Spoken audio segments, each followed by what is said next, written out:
Diaspora si kazi rahisi. Yeah, so I'm excited to be here. A short while back, I started the WhatsApp group, and I invited a lot of you guys to come and help to prepare for this day.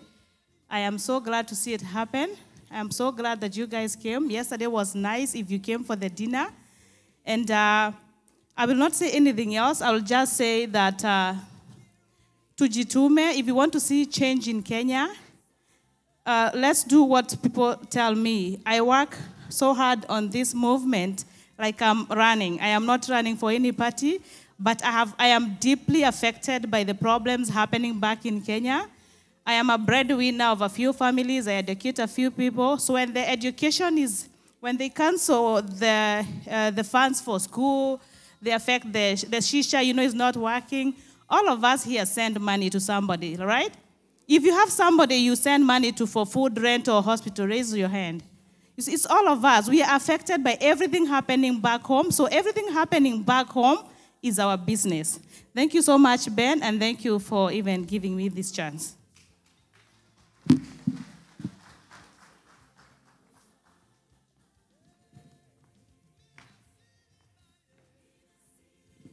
Thank you, Anne. Mercy Wantia is a realtor here in Dallas. She's been at it for quite some time. She made a lot of money. Because of that, she's one of our sponsors. Nancy, come on. Mercy, come on in.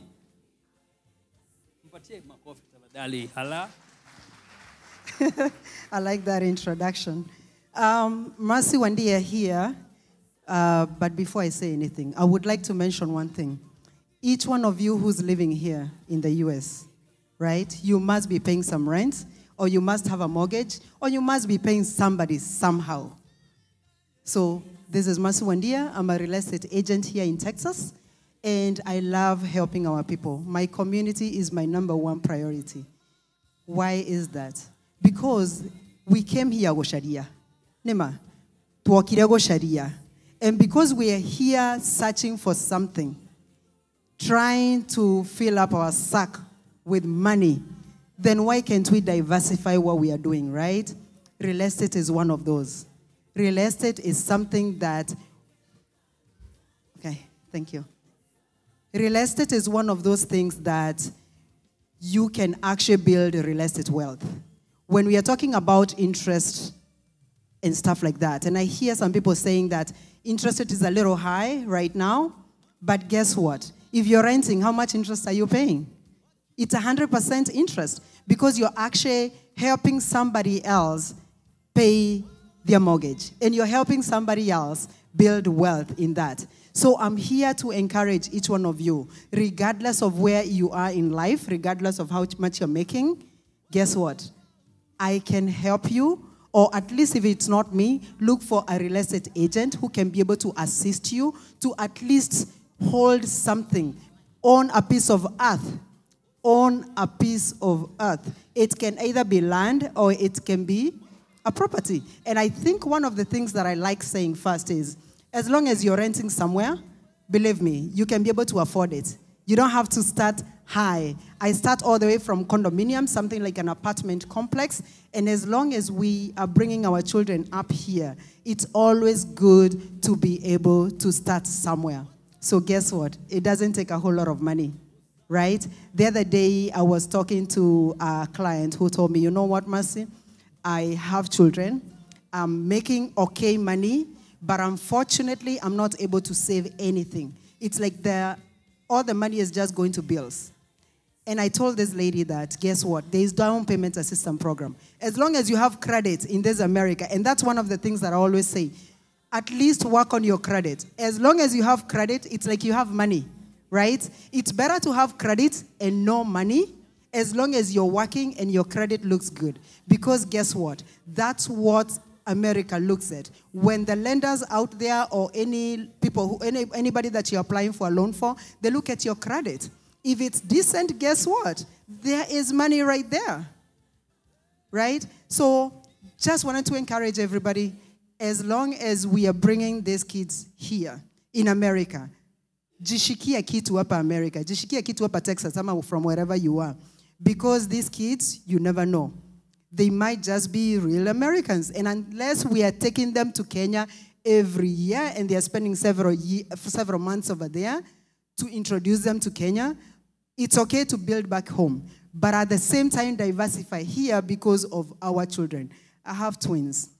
Let me tell you, I was looking at another investment where I was trying to prepare for my twins, and I was being told that I have to be contributing about $800 on each every month until they're 18 to be able to get them ready for college. And I sat back and I'm like, how is it possible that I'm going to be contributing about $1,600 a month savings for my children? And I was like, what about if I can get a property for each one of them? So one of them is Christian, the other one is Crystal. So I got 2 properties. But guess what? The money that you put in for down payment is not as much to buy a property. You might just need $5,000. You might need $2,000. Or you might put a down payment of 20%. But guess what? It's a one-time investment, and the property is going to appreciate in those 18 years. Where is that appreciation going to be? If you look at the graph here of real estate, the properties are always going up. So I just want to encourage each one of you to really think about that. And I'm always here for free consultation. I don't charge our people at all. I'm always here to do that. And that's why we've been holding seminars on a monthly basis. I hold a free online or at times physical seminars to be able to educate our people in terms of real estate. I'm here to help. Mercy Wendia from Kenya. Thank you.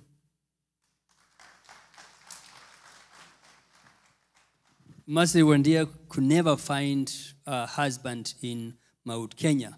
So she came to my village, and I gave her my brother. She's married to my brother. Welcome. She's a true cousin. So I have another gentleman here who is also a business guy. Where is Heb? Where is Heb? Heb ameenda wapi? Come on, Heb. This guy has been... Heb is, if you guys don't know, Heb is one of the original organizers of the Kenyan diaspora here. He's been here for a long time. He looks ancient, but he's not that old. He's very young, but he's been doing this for quite some time. He made another guy who's made a lot of money in this city, right? So please, tell him what you do and a little bit about yourself. Good afternoon. I have to admit that I was caught by surprise. I was not expecting to be here to speak, especially on matters business. But now that I find myself on this stage, I have to say something, correct? Habari zenu. Hamjambo. Harambe. Thank you very much. Let me say that I am honored to be here today to be together with my brothers and sisters in the diaspora. And I often say that, the difference between us and the African Americans, people say that the African Americans came here not by choice. They were dragged into boats, they were shipped across the Atlantic, and they ended up in the United States. But again, if you ask yourself, what are we? Did we come here by choice, or did the circumstances back home compel us to pack our bags and come to a foreign land? Have you ever thought about it that way? Think about it. If, let's say, the same circumstances or conditions that we have here in the United States, the state of Texas, for example, the economy, the living standards, the way the police work, the way the government functions, if Kenya worked that way, do you think you would still want to be here? I do not think so. I believe that most of us would rather be at home with our parents, with our siblings, and doing what we love, eating the food we eat. Yesterday, I went to the dinner with His Excellency, and I enjoyed very good mukimo. Good, authentic African food. So let me say that we are actually economic refugees. That's why we're in this country. If the same conditions were back home, I am sure 90% of the people here would pack their bags and go home. But then, to come to the business, thank you, my brother, for giving me this opportunity. My name is Hebron Mosomi. I have been here, like he said correctly, for the last 27 years. I came here in 1997. I do run a car rental company that is located just outside the DFW airport. The company is known as Metro Rent a Car. We have been there for the last 18 years. So we are not inside the airport. There are companies in the airport, Enterprise, Dollar, Thrifty, Alamo, National. We happen to be just outside the airport. So we provide the same services that Enterprise and the other companies provide, only that we are more flexible. We don't check credit. We don't require you to have a credit card. Even the deposit, sometimes we're able to work with you. So if you ever find yourself in a situation whereby you need to rent a vehicle, maybe your vehicle has broken down, it's going for mechanical repair, or you're involved in an accident and you need a vehicle to use, and even if your insurance is paying for you, we will be able to provide the vehicle for you. We will bill the insurance. You will not have to incur anything out of pocket. And if you need a long-term rental, sometimes your engine or transmission goes out and you do not have the funds to repair it immediately. You need a long-term rental for 5, 6 months. I have someone who's rented a car for 5 years. So we have rates that are very affordable so that you can be able to move around.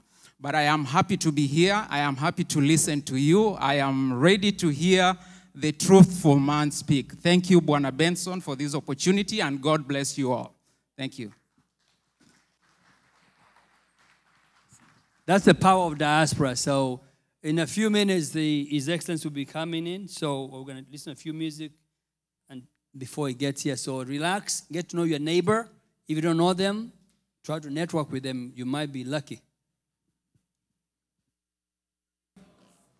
Thank you all for coming. I just thought we go ahead and update you as to where we are.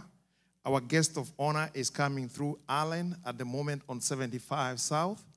If you want to use the restroom, this is a good time you can get to do that. As soon as he gets here, we have a few of our brothers and sisters, dignitaries, and people with different positions within the community. They'll go at the back to welcome our guest of honor. And soon after that, we will bring the guest of honor through this door right here. And you will be allotted whenever he's coming in. We're all going to stand. We will wave the flag, Kenyan flag, for patriotism, as some patriotic music, or music that are articulating our patriotism to our country, will be going on at the back. As soon as our guest of honor sits down, we're going to have our own kids who pray our national anthem.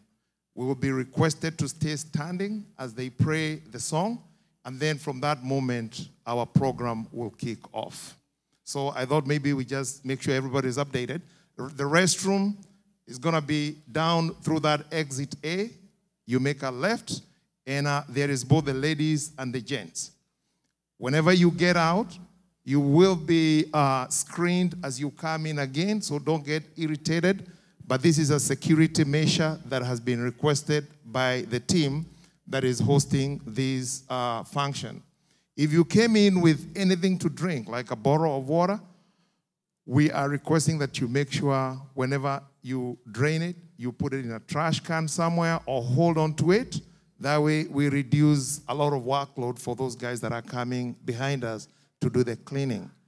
Now the last thing is this facility is also a worship center for a certain organization here.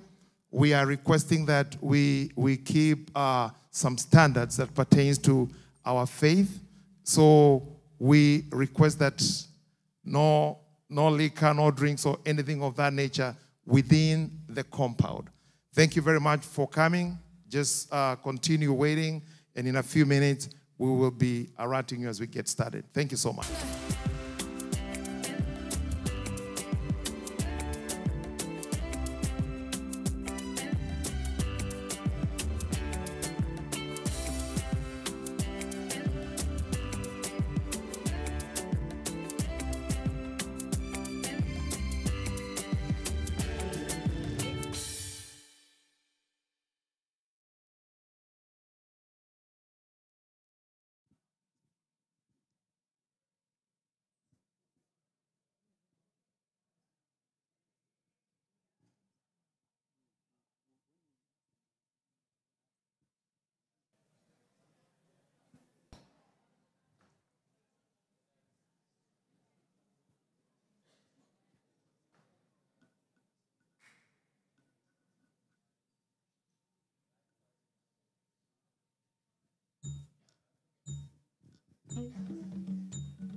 Nitatetea haki za Wakenya. Mimi ni mwenye Kenya daima.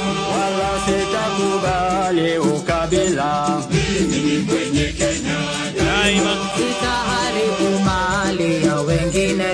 Mimi ni mwenye Kenya daima. Na majirani wangu nitalinda. Mimi ni mwenye Kenya daima. Wenye nchi wenzangu, Kenya kipenzi chetu, haruraia cha milele daima. Kenya kipenzi chetu, haruraia cha milele daima. Tushangilie Kenya, taifa letu tukufu, Kenya tunayoipenda. Tushangilie Kenya, taifa letu tukufu, Kenya tunayoipenda.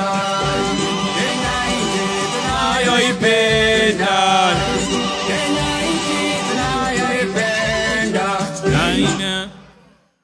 Niko njaa hata siwezi karanga, uwe hai shagala bagala. Niko tayari kulipa gharama, sitasimama maovu ya kitawala, sitasimama maovu ya kitawala. Ufisadi, ubinafsi, ukabila, kuuza sura, wataki kuuza sera. Undugu ni kufaana, sitasimama maovu ya kitawala, sitasimama maovu ya kitawala. Get wadhifa, una deserve bila kasha makashfa. Hii society Kenya wanaeza share ni nyungu ya busa ama ketol ya shisha. Mfuko zinasikia eko, unajua thamani ya mali na size ya kifuli. Eyo, ujaibiwa jua unakaa kitu wo. Risking jail time, police bullet for. Unaweza argue, crime doesn't pay, lakini huwezi dismiss justice in a bay. Mwizi ana 40 days, 365 days later, anaendelea kugrow fatter. Do anything for power.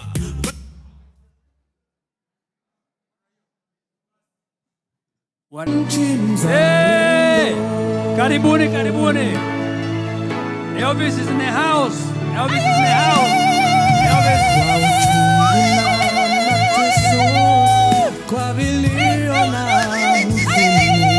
Welcome, welcome, welcome. His Excellency is in the house. Karibu sana, Your Excellency. Welcome, welcome. Welcome, welcome.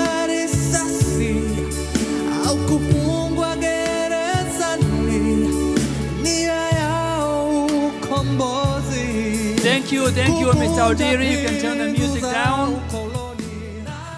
Ladies and gentlemen, the moment you've been waiting is here upon us. His Excellency, the Deputy President of the Republic of Kenya is here. Ricky G himself, Wamunyoro, well known.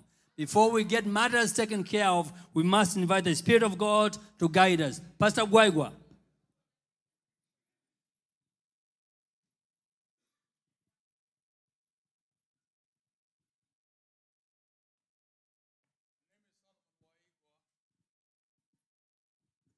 And I would like to make a way for the prayer that we are going to pray by making a remark.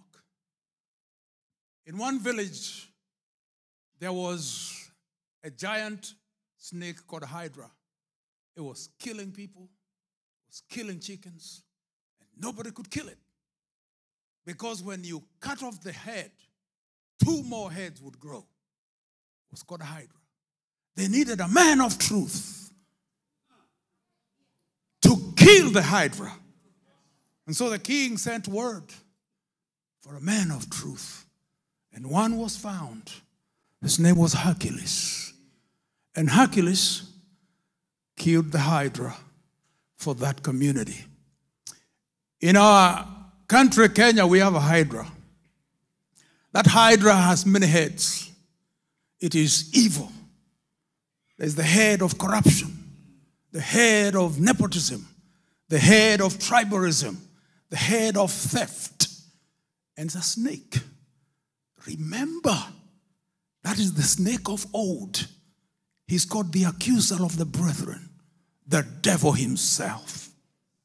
When he bites you and injects you with the poison, you become so opinionated and so hateful and so hurtful and so nepotistic that you only think about yourself. There is a hydra in our community. And we need a man of truth to kill the hydra. And the man before us today, in my honest opinion, you know, I am a minister of the gospel. I teach pastors. I tell them never to take sides. But let me tell you, the man before us today approximates the man of truth. That is what we need. Somebody who will speak the truth because he listens to the truth.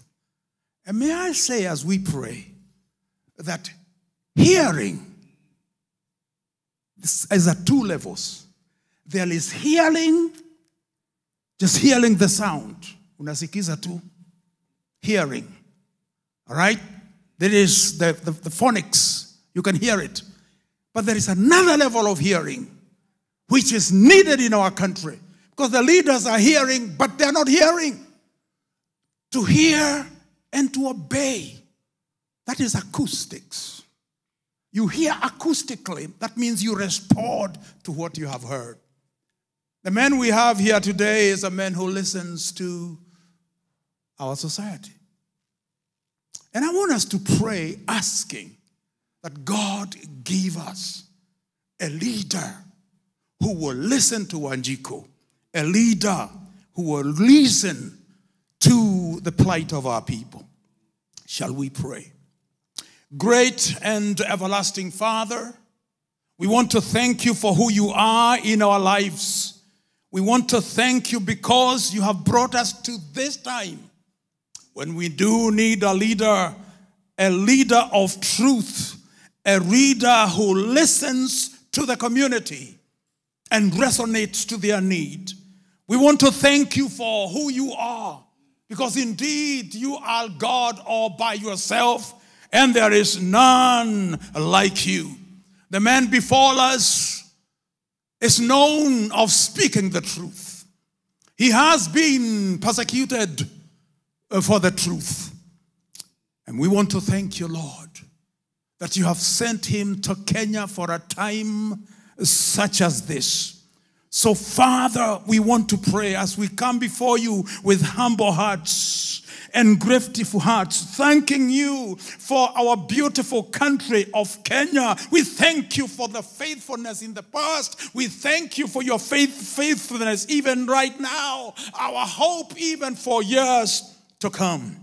And Lord, we pray that you hearken with kindness to the cry of our people, because everywhere Wanjiku is crying. And we are reminded of another woman who cried, Rachel, cried for her children, and she would not be pacified because they were dead. And now Wanjiku is crying in the streets of Nairobi, in the hamlets of Kenya, in the little villages everywhere. Wanjiku is crying, and no one in the government is hearing that voice. Lord, we heard gunshots in the villages. Villages that cannot remember a time when they heard gunshots. Somebody said the last gunshots we heard was during the Mau Mau.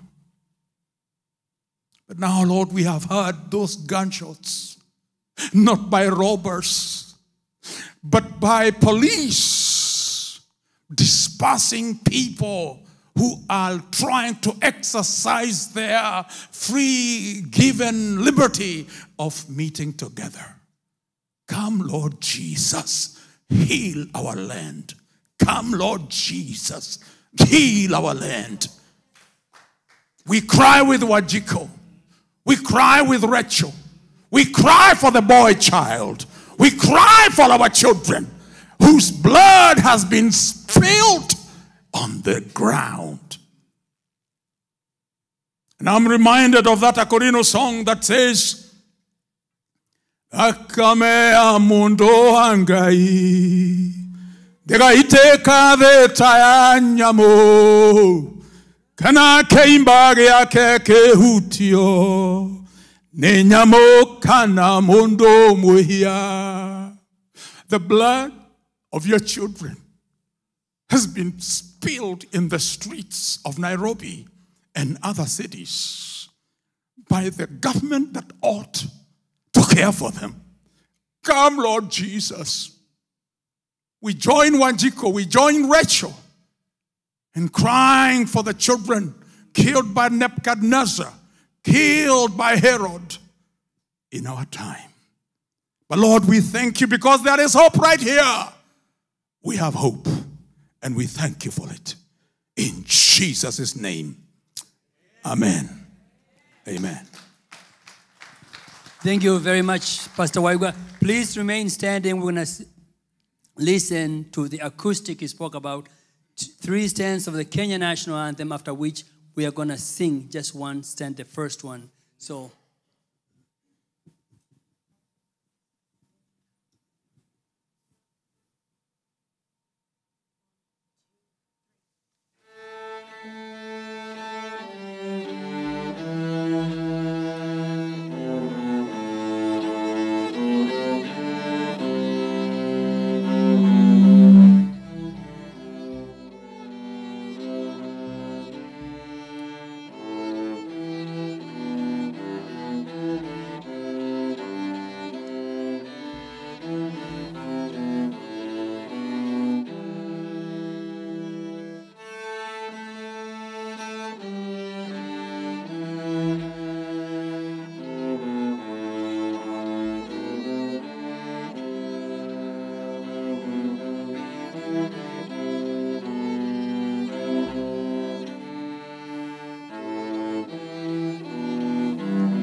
thank you very much. Just kids, just stay there. This is the Kenyan Diaspora University Council Choir, actually band. I'd like to introduce you to the young people that are here. I have Sandik Mburu. Raise your hand just to be recognized. Sandik and his parents are here. Then I have Cedric Odolo. Cedric. And Cedric's sister Chanel Odolo. Very brilliant, talented lady. And then we have Jaden Muredi. Thank you so much. You may go take your seats. You may sit down. My name is Benson Kasue. I'm a long-term, citizen of this state. And I'll be behind my mic, accompanied by my co-host. I'll let her say her name because I cannot pronounce it. Hello, everyone. Come on. Oh, we have to go on stage? I need a man to help me up. I'll help you. To help me up. I can do both. Thank you. Thank you. Thank you. Ha! Okay, so let me bring it all in. Your Excellency, Karibu to Dallas. Madam, Karibu to Dallas. Community leaders, all protocol observed. My name is Musi Kiaria. I will say that I'm born again. I love the Lord. Gotta say that. And I am privileged to be sharing this stage with none other than himself, Ben Kasue. And we're excited, Dallas, we are excited. We show up big, we show up strong. We show up in a community of brethren of different tribes and tongue. We show up in different religion. We show up because we were born to lead change. Whether it's from our homes, whether it's our churches, our places of work, even the government, we show up. So karibuni sana. I will hand it over back to you. Thank you, Musi. You are so good at what you do. Can you give me some of your brains? Thank you. No. This is a. Your Excellency and Pastor Dorcas, it's a pleasure to welcome you to this city. It's your city now. If I had the keys, I will give it to both of you. But I'm going to bring somebody later on who is the mayor of the city who will hand those keys to you. Tonight we're here to really engage. It says diaspora engagement with the future president of our country. And we had to have that conversation. We're going to hear from various people from our diaspora community. But before I do that, I'm going to invite the mayor of the city to welcome you and give a few remarks. Worship Monica Kariuki.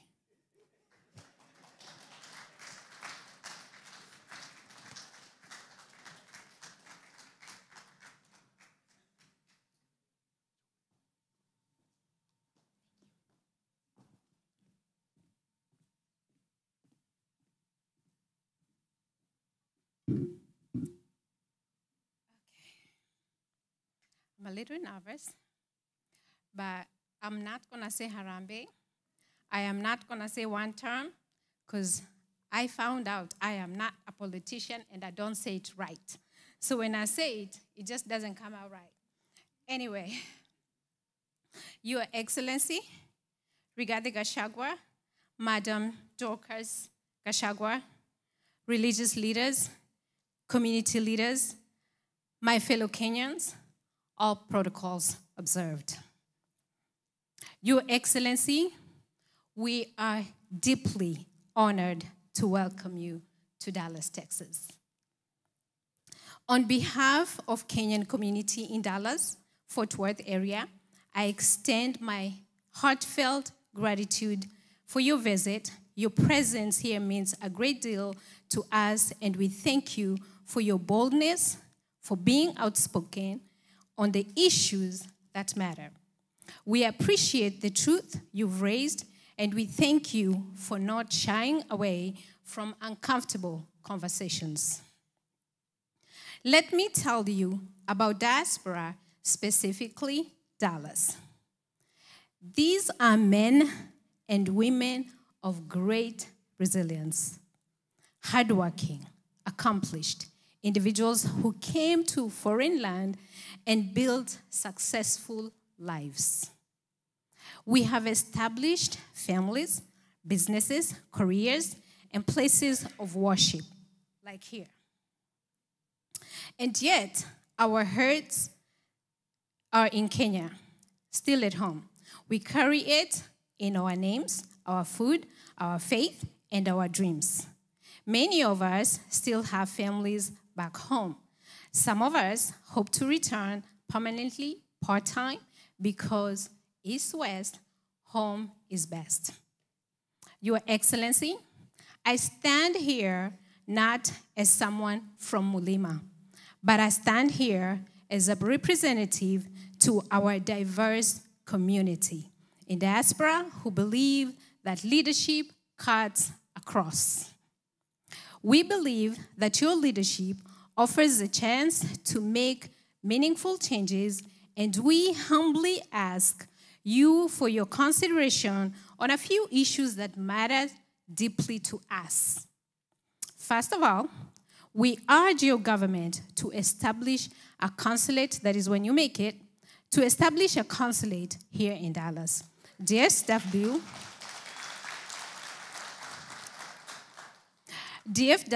has the largest population of Kenyans in the entire diaspora. And having a consular office here would bring essential services close to our people that we need. Second, we ask that diaspora affairs be represented by someone from diaspora, someone who has lived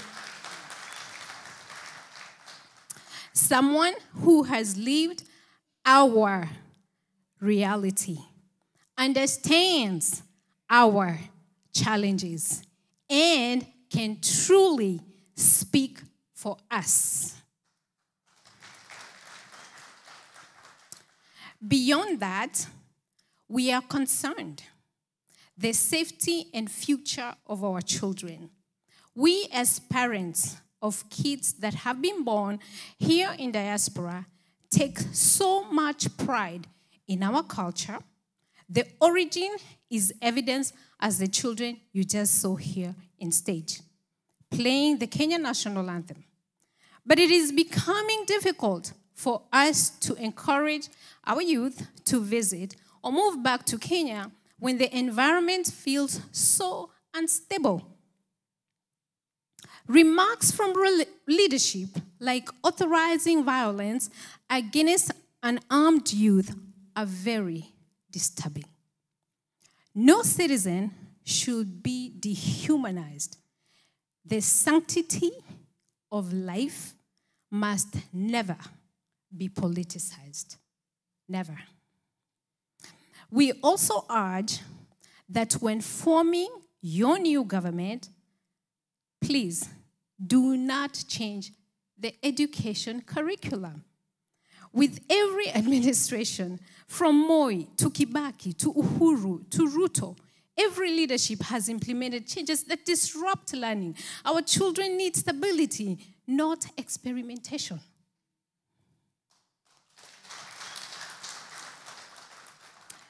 And now, to my fellow Kenyans, my people, let me speak openly and plainly. We cannot keep saying we didn't know, that he came with a Bible, we believed him. The excuses can no longer hold water. I'm not here to say I told you so, but the red flags were there, and we chose to ignore them. We were so determined to reject the idea of dynasty that we overlooked serious warnings.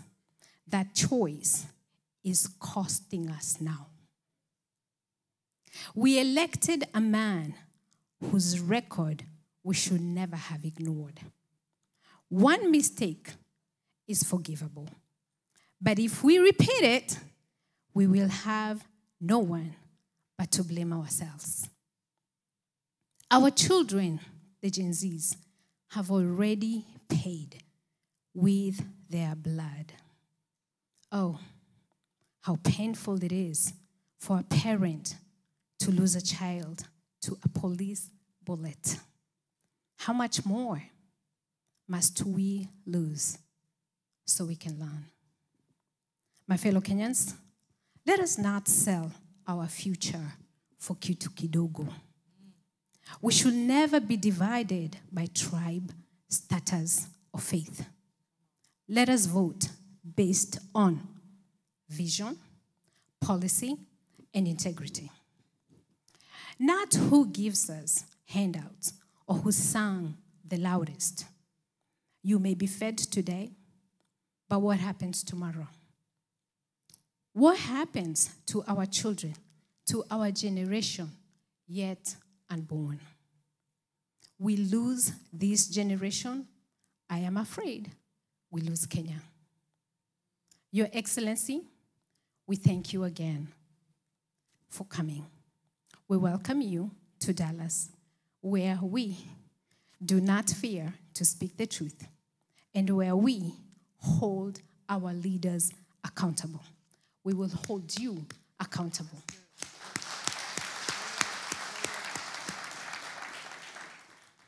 Your Excellency, we believe in a Kenya that works for everyone. We believe in better. In you, we see a renewed promise for the Kenya we all believe in. And with those few remarks, again, I welcome you to Dallas. Asanteni sana na mbarikiwe. Yeah, that's how they roll. Thank you very much. Thank you, Mayor. We appreciate you. So, Your Excellency, I think you're getting a taste of Dallas. That's how things are run here. And you're going to hear, what you see here is just on the mountain. You see Kenya. You see it from the west, from the east, from the central, from everywhere. And so with that, I'm going to bring one of the community leaders, Stanley Captain, Murembe Nation, representing Murembe Nation. Where is Stanley?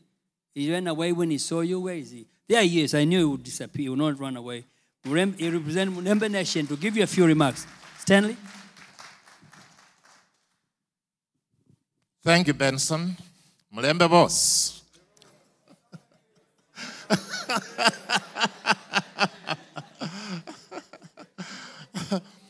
Your Excellency, Rick G, and Mama Dorcas. Karibu, Dallas. I'm indeed grateful to be here to bring you greetings from our diaspora, the Tawe movement, representatives movement from the Murembe Nation. I can only say, Kusangalile.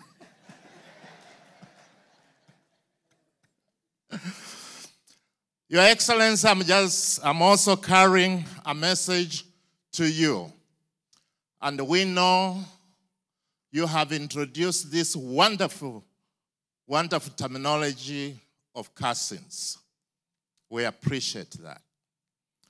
But the Murembe Nation is saying we are falling short with the Murembe Nation because we, the Murembe Nation, we think we are first cousins.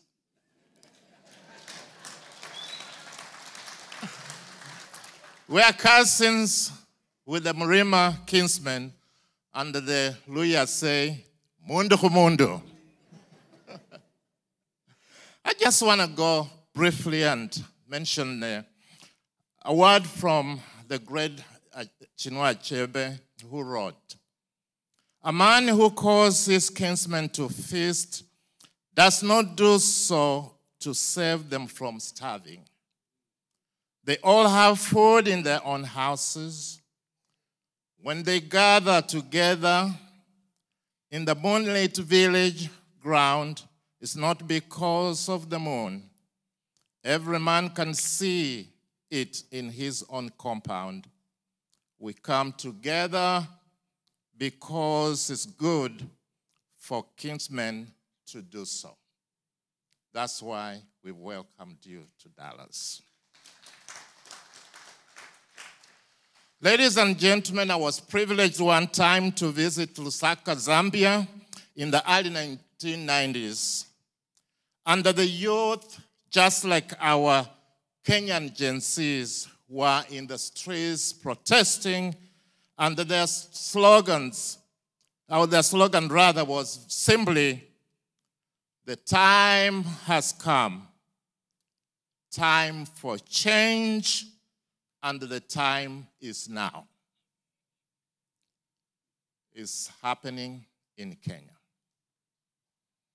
My interest this evening, I was told to be very brief, is to actually interrogate the 5 W's and the single H.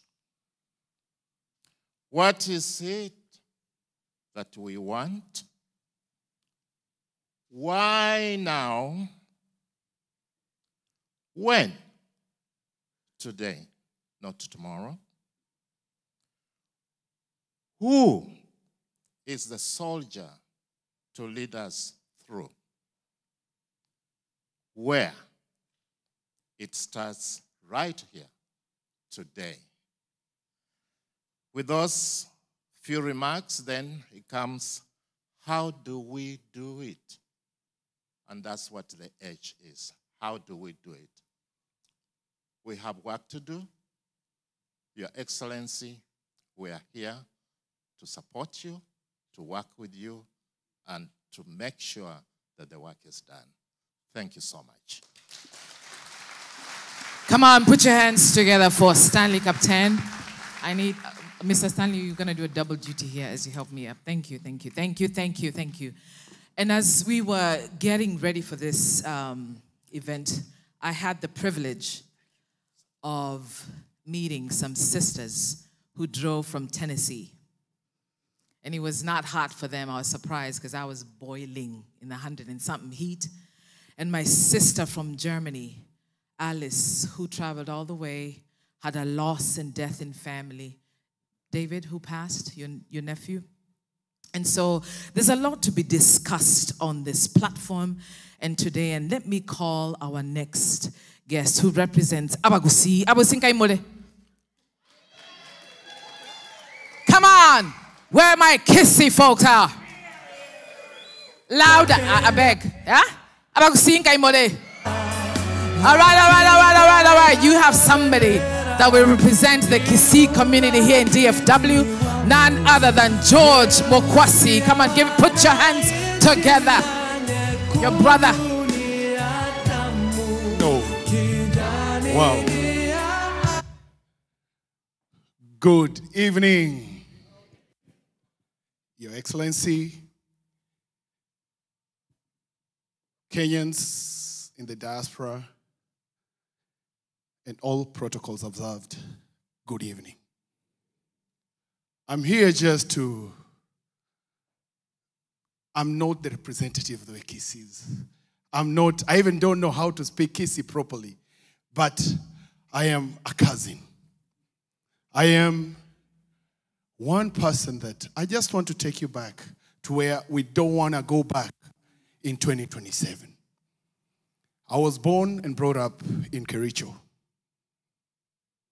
a very small town, beautiful town, where we all loved each other. But in 2007, things changed. Some of us lost properties. We lost lives. We have people who we never knew their tribes. We never knew who they were. We never knew where they came from. They were our brothers and sisters. But in that fateful night, in December 28th, 2007, hell broke loose. It broke loose not because we hate each other. It broke loose because the will of the people was not accepted. But it started with a hate that a lot of people wanted to pin us on our tribe. You are a Kikuyu, you are a Kisii, you are who in this. I am not a Kikuyu, I'm not a Kisii, I am a Kenyan. I was born Kenyan. We lost, my dad died after the elections. He died in 2008. Up to today, if you ever ask me about tribe, it takes me back to where I never wanted to be. Your Excellency, we appreciate the work you're doing. We have to go stand still and make sure the mission break that hate. We want to break that divide. Please, let us all unite under one umbrella. I'm not going to let anybody tell me being proud of who I am is a problem. But I will not make it a subject of division.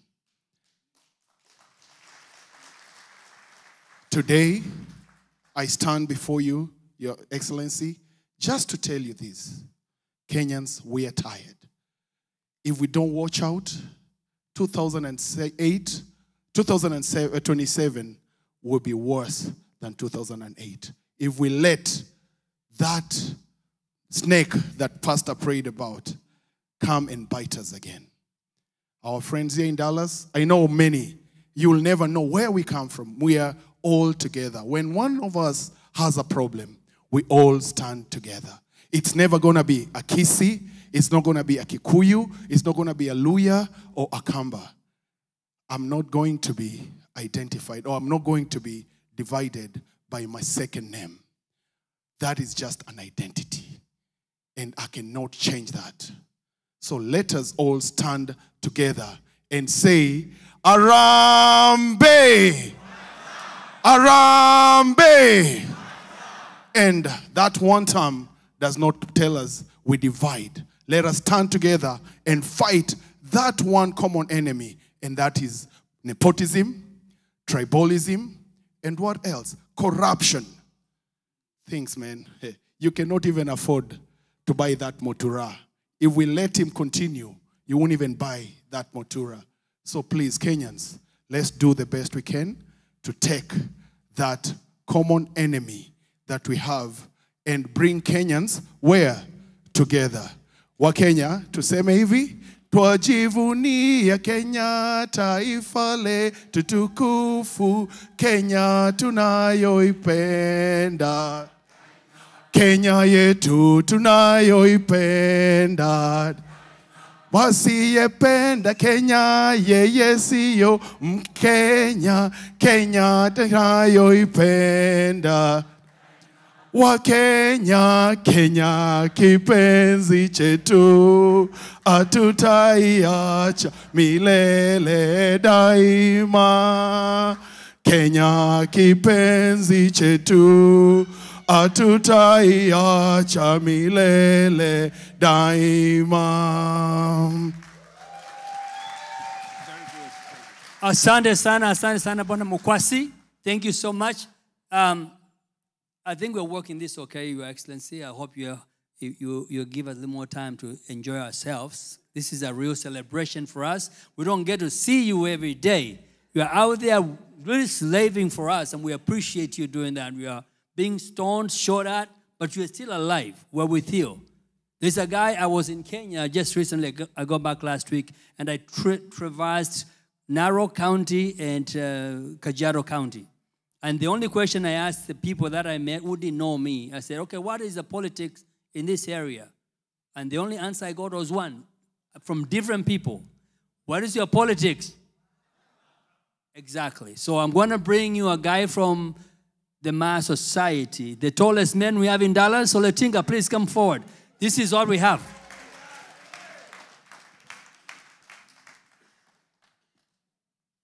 You got 2 minutes. 2 minutes. Hey. Your Excellency, Rigathi, Your Excellency, Pastor Dorcas wa Kiamaitu. Mumeshangaa?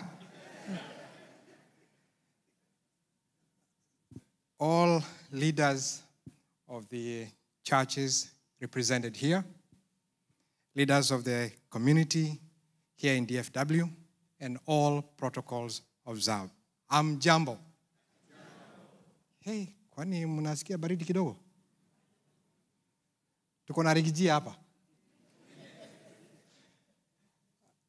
Kwa majina, naitwa Daniel Oletinga.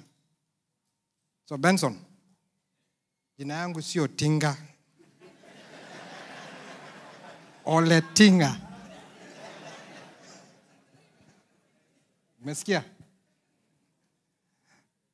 Kabla sija sema mambo yangu matatu. Mambo ni matatu.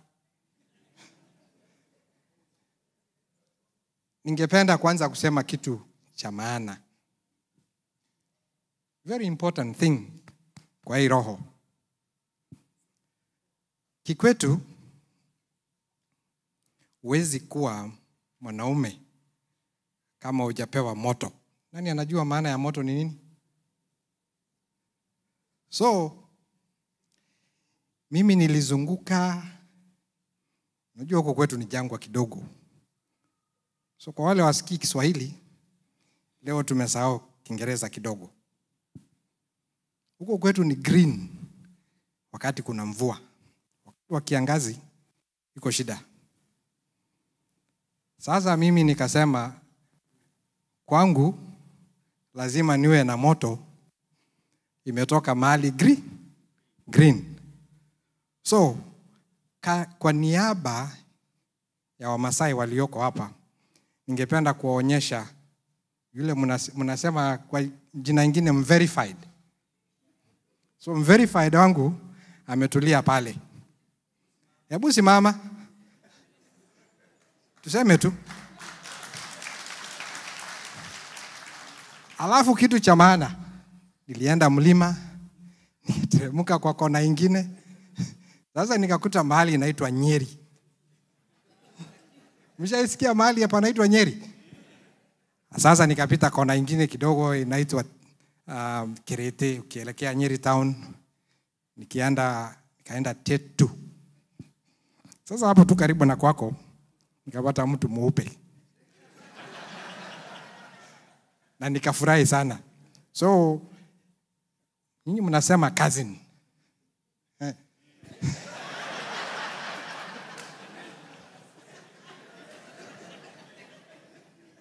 Na mimi nitasema nini? Sasa mimi ni shemeji. So mkiniona pale toa kofia. So on behalf of the Maa Nation, nchi ya Kimaa ambayo iko kwenye Jamhuri ya Kenya, mambo yetu makubwa sana, Your Excellency. Umetembea kule, umezungumza. Ya kwanza ni shukrani kwa sababu tuko kinara na kutoka kwetu. Governor wa kwangu, hiyo ni story ya siku nyingine, lakini atatoka DCP. Changamoto ambayo inatusumbua sisi, ambayo naona pia ni kitu inaguza sana sisi jamii kama diaspora. Tuko na relatives, tuko na watoto. Kuna kitu, changamoto kubwa ya miaradi na pombe. Tafadhali, tunaona watu wanapindua hii na pale. Finyilia hapo hapo tu. Finyilia hapo hapo tu. Maana sio mlima tu ambao iko na shida hiyo. Kwetu pia inatunyang'anya. Kwa uchungu tunaona mtoto akipigwa risasi, damu mwagika.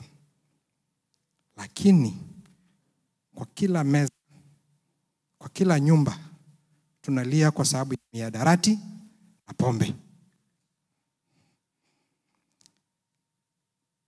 Representation.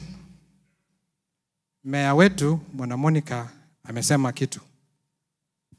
Tungependa sana tuwe na true representation ya diaspora. Sio tu mtu mmoja ametolewa pale Washington, Massachusetts, wapi, sema ana represent diaspora. Tafadhali serikali ile inayokuja, sisi wenye diaspora tunataka tuanze representation kutoka kwa kila county,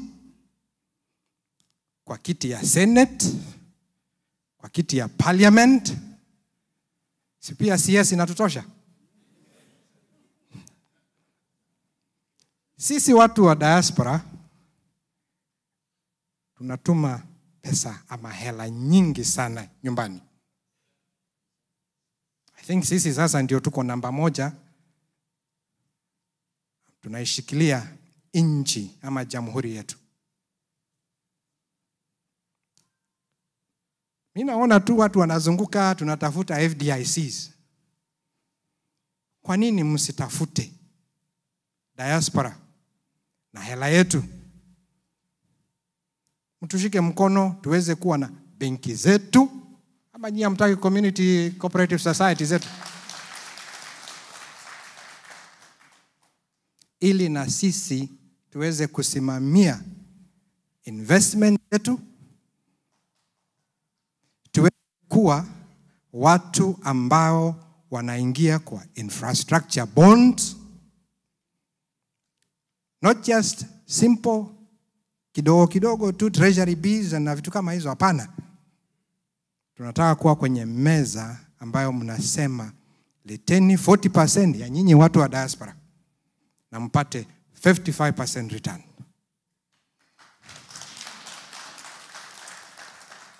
Langu la mwisho.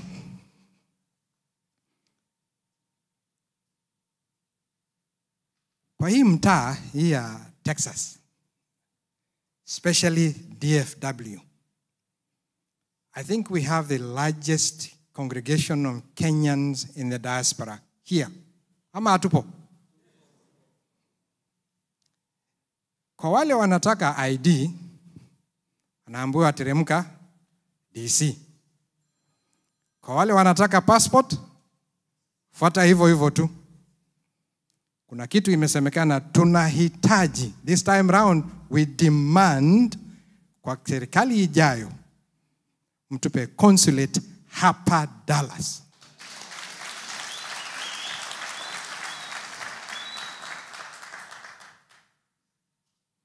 I think niko na a few seconds. So, 1 second. Tunakuomba. Hapa tunasema sikiza wa Kenya. Ukiwa huku, sikiza nini? Diaspora. Sikiza nini? Kwa hayo machese nakuambia karibu na Mungu akubariki. Asante sana. Come on, put your hands together for Aletinga. Thank you. And he excused himself for not speaking English, but he actually said 4 points about the killings that happened and representation in government, Senate here in diaspora, as well as consulate here. So thank you. I know you wrote those down. Before I bring the next speaker here, and Your Excellency, I know you have seen an array and a diverse community being represented here in Dallas. The next speaker, him and I belong to a group of parents. The common denominator is that we have autistic kiddos. The common denominator is that they're all Kenyans, regardless of tribe and tongue. And when it comes to disabilities in this country, they have to go through iniquities and disparities, whether it's education, employment opportunities. I know we have representation of parents here that have autistic kiddos. Can I, by show of hands, anywhere? I see that. I see y'all. I see the nods. American history. In 1870, the black suffrage was ratified, meaning the rights for black to vote in this country. In 1920, it was the women's suffrage, the right for women to vote. In 1990, it was the Americans with Disabilities Act. That is 120 years after the black suffrage and 70 years after women's suffrage. And that means even today, this disability community is clawing back years of iniquities, of disparities. We see it. And if you have a kid like mine who's 19 years old, who's autistic, trying to fight the system, what we can do so far, not only are we coming together to share accomplishments and milestones and maybe a prayer and a cry and frustrations, but what we have said was we're not going to wait for years to help the Kenyans in Kenya. So while we all are asking, hey, what are you going to do for the diaspora? Or what can diaspora do for you? We're ready. The parents of this community, Amaje Tobias Yunguk, I'm calling you forth, come here. A father to a kid who's autistic. These are parents that each day our P&L, our profit and loss, our budget is different for many of you all. Because we have to pay for extra services, for therapy, opportunities, access for our kiddos. And because we have walked that path, we are ready to help the Kenyan government when it comes to, we're ready to work with you. Whether it's changing policy for people with disabilities and kids and schools, the education system, when it comes to, and Mom, I know you are so on that point, when it comes to removing barriers, when it comes to ensuring that opportunities are made readily available for this community because 15% of the global population has a disability. That is you and I one day. And so without much further ado, my fellow parent from the Blue Tribe, Tobias Yungu. I beg, just, can you,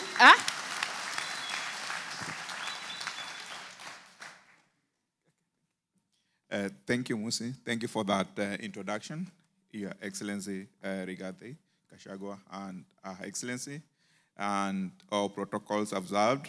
Good evening, everyone. My name is Tobias Yungu, a resident of Dallas, Rockwall area, born, bred in Makueni County.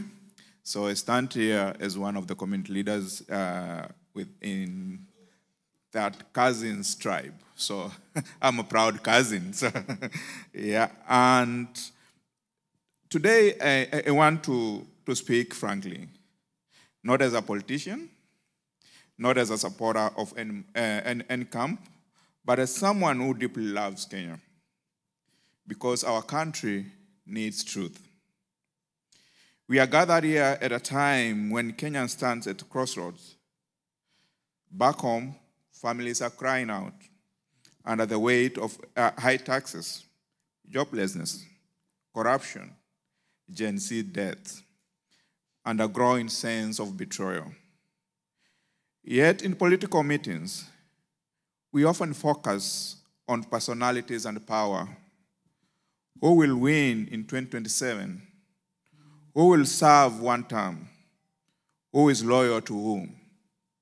But our people did not elect leaders to serve one man or one term. They elect them to serve Kenya.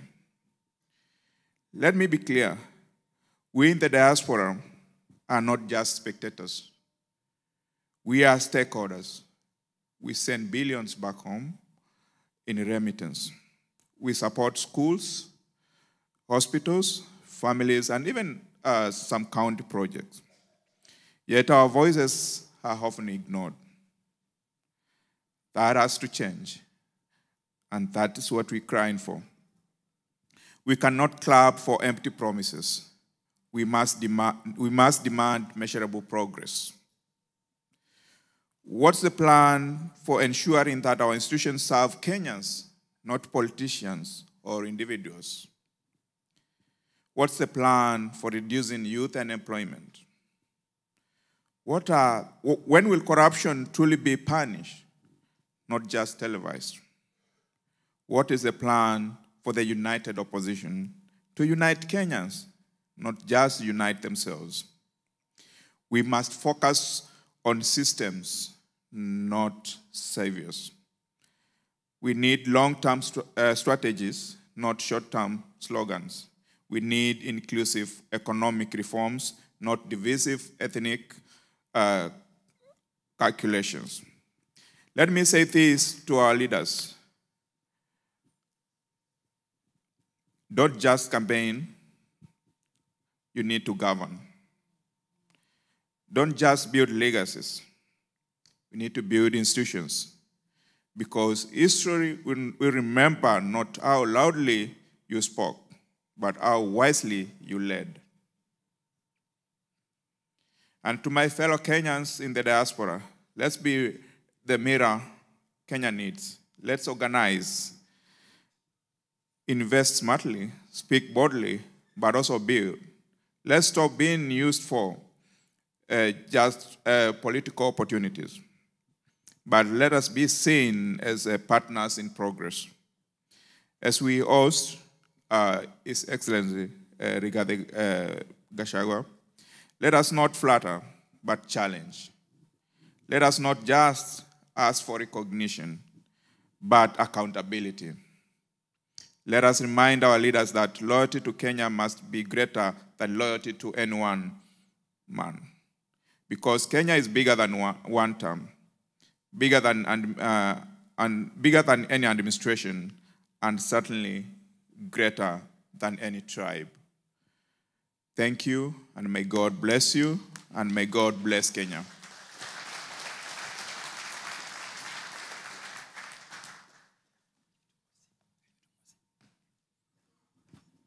Huyo jamaa ameongea vizuri. Ni rafiki yangu. He comes from my village actually. I didn't know that. But he knows exactly where I was raised, how I was born, and I think it was my birthday. Thank you so much. I just want to make a couple of things before I invite the next speaker. What we are doing here is listening, and His Excellency is listening carefully. The price of freedom is not free. Is freedom mean free? You're going to pay that price. And if you want a better Kenya, we have to support His Excellency. Diaspora, most of you don't vote. We don't have a voting booth here in Dallas. What can we do to support this movement? We got $20 a day or a month. All these people, that's enough to fuel his vehicle. If you put $100 a month, it's enough for him to take a convoy around the country. If you want his support, to support him rather, you got to put something to help it. If you want to change. If you don't want to change, got to Apple. You see what happens in 2027. So if you're really committed to the movement, if you're really committed to doing something different, you have to step up. He's been shot at, roadblocked, chased. They want to kill him, want to throw him in jail. What happens then? Are we all going to move to Kenya and try to break the jail? We are here. We can mobilize. We can get attorneys. Every time they see an attorney, they pay money. It's not for free. Lawyers don't do anything for free, right? I think there's a lawyer here, one over there, I saw him, Miano. So they don't work for free. There's money. We have to support with our pockets. And the lady I'm going to bring here is a lady who has been here for quite some time in Dallas. And where is Grace Karuga? Yes, she is. Please.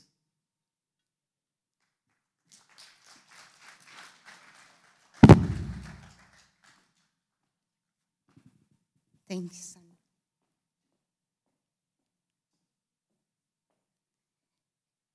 Hamjambo wa Kenya.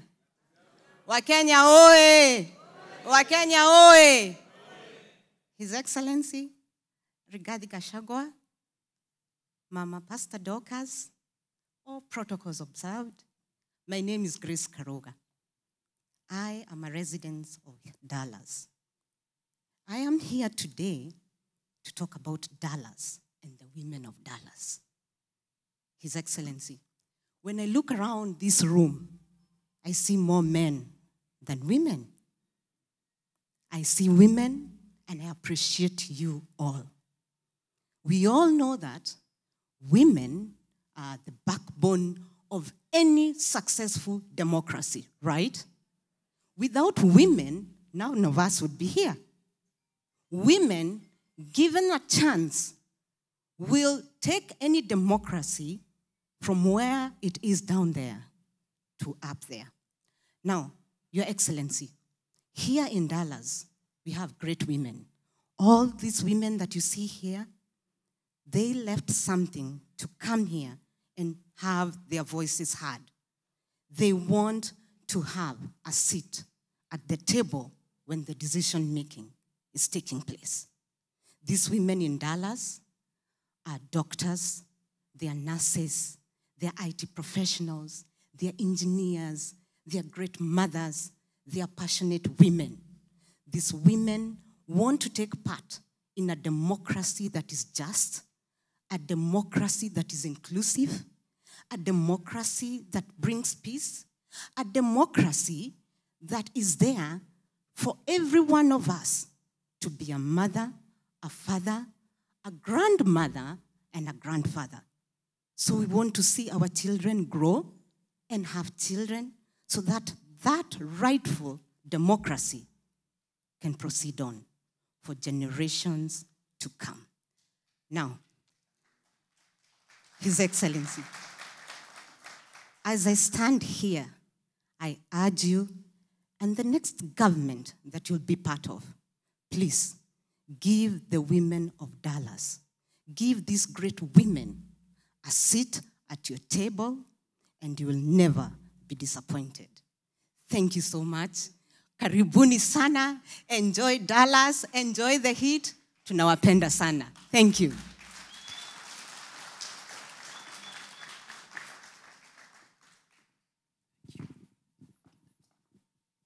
Thank you so much, Grace. Grace is one of the was one of members of the organized committee that put this event together. The mayor was here, but she forgot to announce something very important. Every year we put 2 events in Dallas. One is put by the East Africa Chamber of Commerce, which I'm the founding chair, and the other one is put by the Kenyan Diaspora Advisory Council of Texas, which I'm also the founding chair.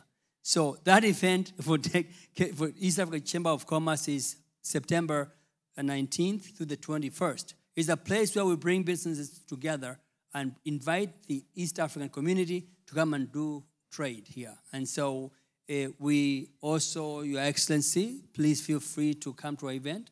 The other event that's very pivotal is this event happening in December. They include some cultural activity to it, and it's a good place to actually meet a lot of diaspora people, Kenyan diaspora, specifically for Kenyans. So that event will be in December. We invite as many politicians, as many government leaders to come and engage us. Dallas has about 100,000 Kenyans. Do you know evil? You guys know, I mean, we are here? Over 100,000. And so we can make an impact here. Even we can win the mayoral position here in Dallas. We wanted to. So to be organized, we can lead. My name is Benson, and for those who don't know me, I've been in this community. I live about 2 hours away, but I'm so much delighted to be here to engage you. Your Excellency, from the mountains of Chulu Hills down to Tui, the National Park, going down to Mwingi and then down to Machakos, Masinga Dam in Kangundo, and all the way down to Nairobi by Mulolongo. That community is very ready and very ready to work with you. A lot of people mistake me for Kalonzo. I have no relationship with him.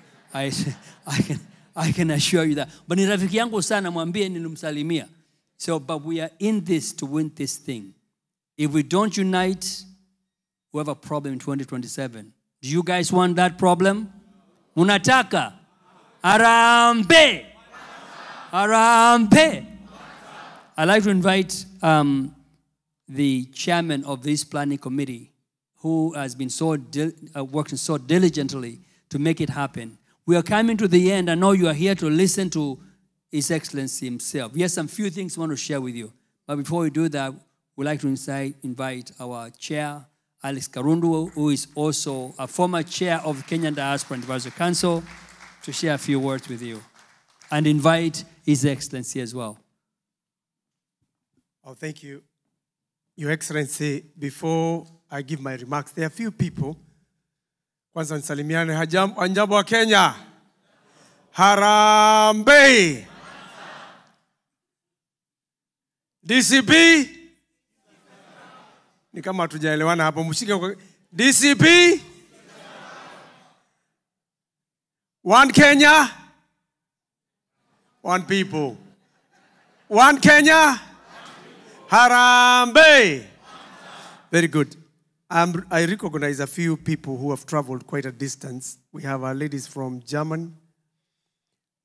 It's only fair, Your Excellency, tuchukulie muda kidogo, tuwapatie dada zetu. I'm sure one of you would want to say hello at least.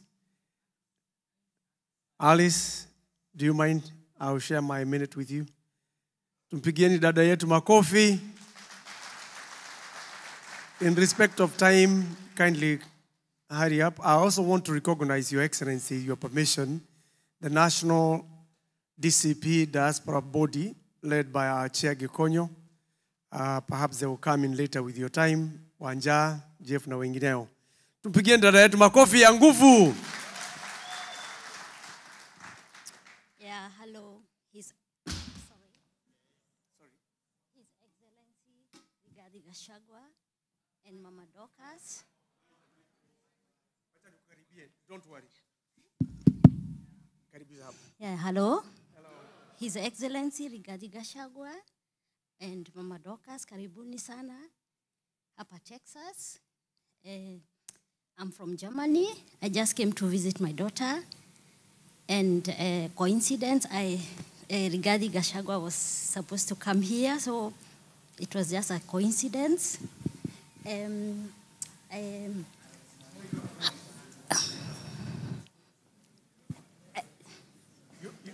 all can tell my sister is not a public speaker, isn't No. it? I'll hold the mic for I'm you. not. I'm here because one of my nephew was shot. I think everybody knows about it. David Chege, who was lying, his brains were scattered and outside the parliament building. I want to read something about David.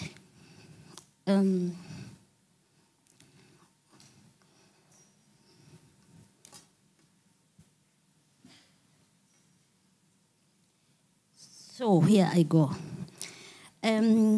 Honorable former Deputy Rigathi Gachagua, I speak to you today as a mother whose life was scattered by a tragedy, loss of my nephew, David.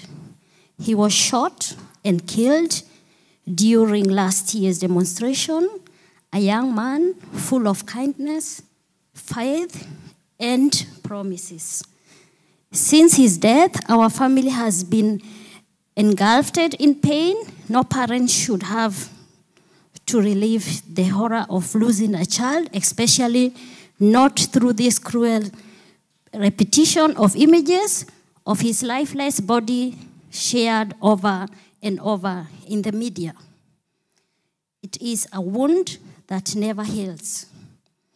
We just fought tirelessly for justice. We have pushed forward with every legal avenue available, yet no progress has been made. Those responsible for David's death remain free. Honorable Gachagua, I ask, why has justice not been served? How can a country that claims to uphold democracy allow those who took innocent lives to walk without consequence? David's life matter, and his death must not be ignored. This is not just our family's fight, it is a fight for those whose voices have been silenced too soon. I will continue to pray, to speak, and to fight until justice is served and David's memory shines in the other lives too. Thank you.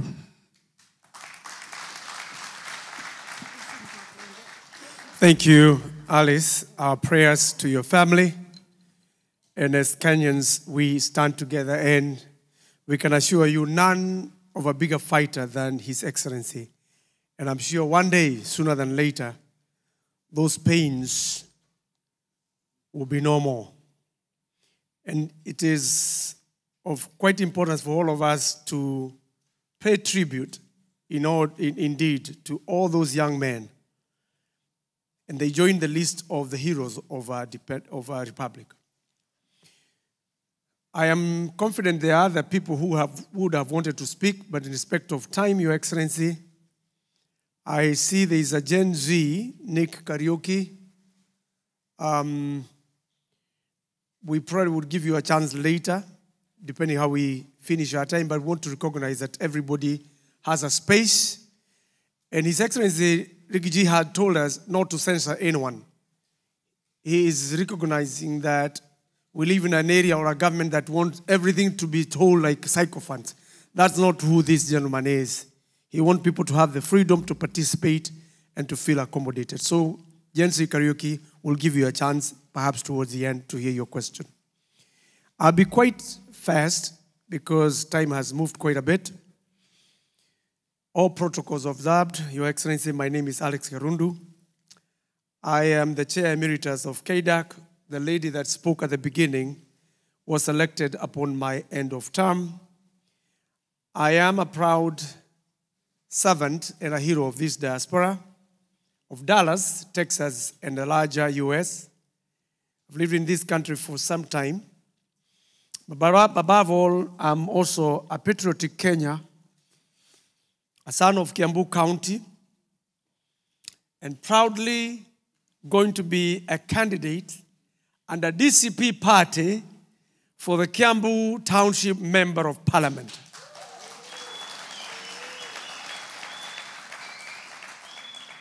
I feel I've served in this city quite a bit. And I think a time when we realize how many Togeges,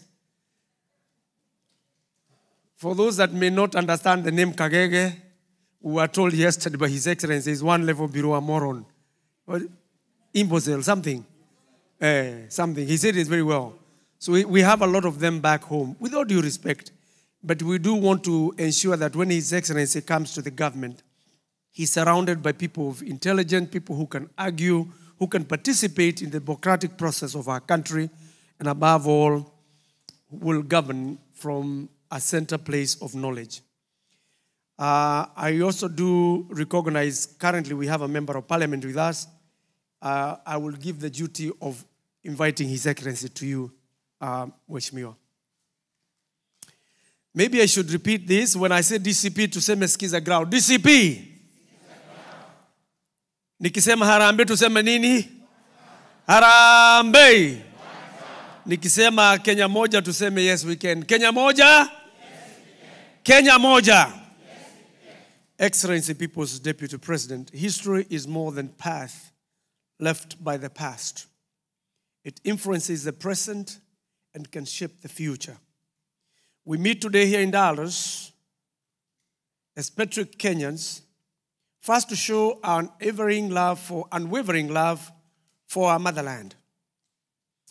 We declare here now that Kasongo is not Kenya.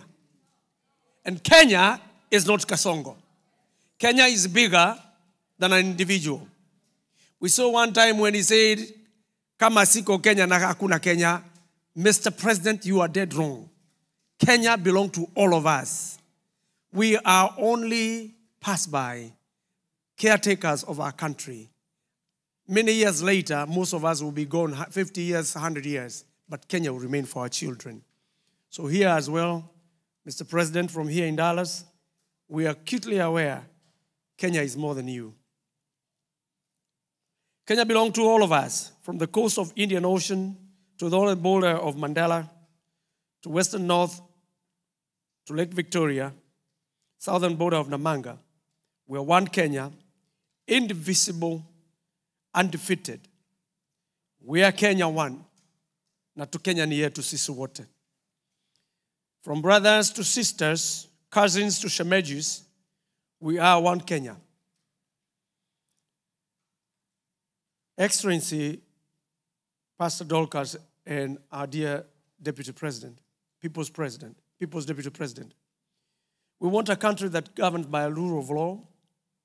We want a country that will end abduction. We want an end to corruption, nepotism, and cronyism. We want a government that is comfortable with its Gen Z, a government that can listen to its citizen, a government that is not too fragile for a different opinion, a government at peace with its diversity, and a country that can take care of its unborn children, its toddlers in schools, and can take care of its aging population. Finally, Your Excellency, as I beg to borrow a bit of your time, I'm clearly aware this is not my day, but at my age, close to 60, I know this doesn't happen so often. So I'm going to steal one more minute from your speech, Your Excellency, for your time. And I will end this by asking the 2 years left for this government that is placed today, because they have been saying there is a backdoor, people trying to put them out of power unconstitutionally, which is another diversionary tactics. We are all Democrats, and His Excellency, Rigathi said it, nobody really wants to take him out of power unconstitutionally. but 2 years is too long. May we ask you, Mr. President, and your sycophants to recount your recent shoot-to-kill order. If you continue it in the next 2 years, we might not have a population to vote, and we need them. Mr. President, do not take free education from our children.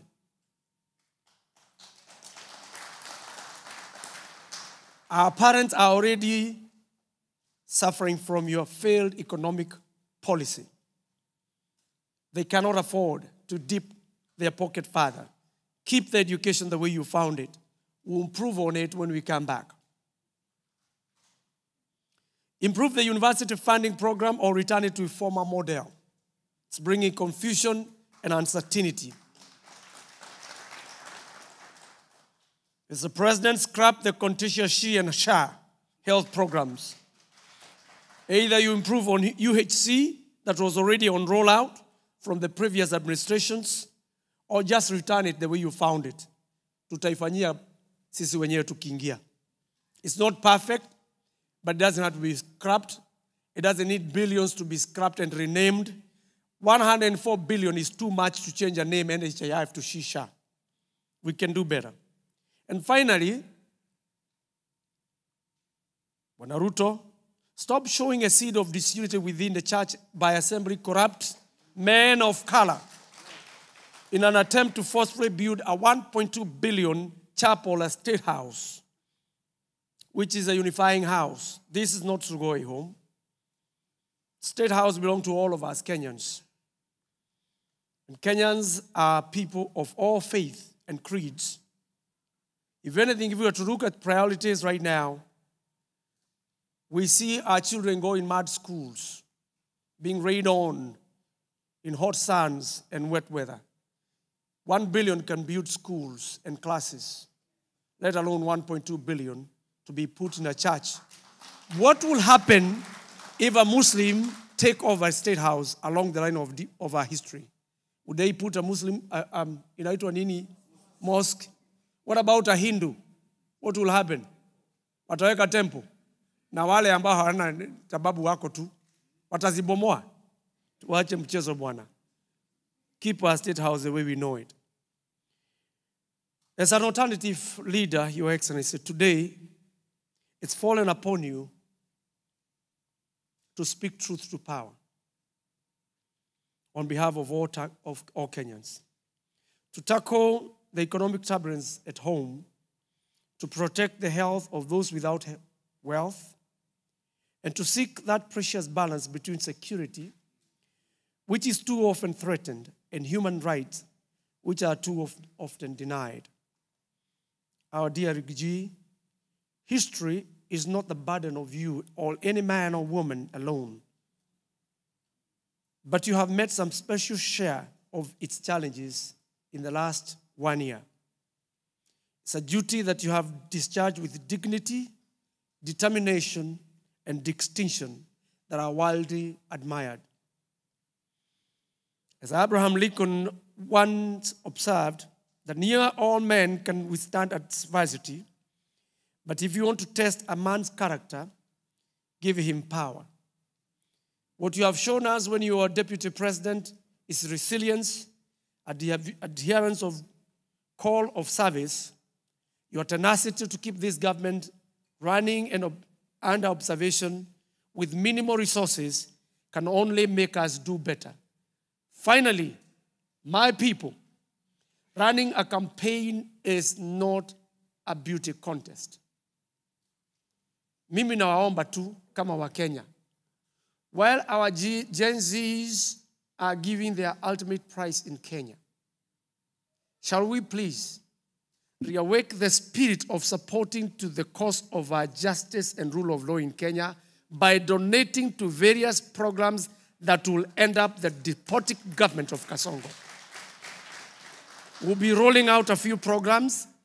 We want you, from your comfort of your seat, please donate. We have seen what donation to political power does in this country. $5 brought in Obama. I don't know what brought in the current, but I do know there was money. Please, There is a number that we'll share with you. We are working with the DCP party, to see what we can be able to enhance the donation processes. Zikikuja tafadhalini, na waomba kwa heshima. Tusaidiane, tutoe serikali ya Kasongo. Amechukua pesa mingi kumtoa si kidogo hivi, tahitaji a lot of resources. Mtakubali? Are you willing? Yes. Na mimi kama mtoto wenyu mtanikubali niende kusaidia mzee wetu? Yes. Nimukonyiterera. Yes. Thie Kiambu. Turute tugege. Yes. Nyitire muthuri uyu. Ngai amurathime na mwike wega twi hamwe. Let me call Mheshimiwa Muriu so that he can have the distinction honor to invite His Excellency. Nawapenda nyote.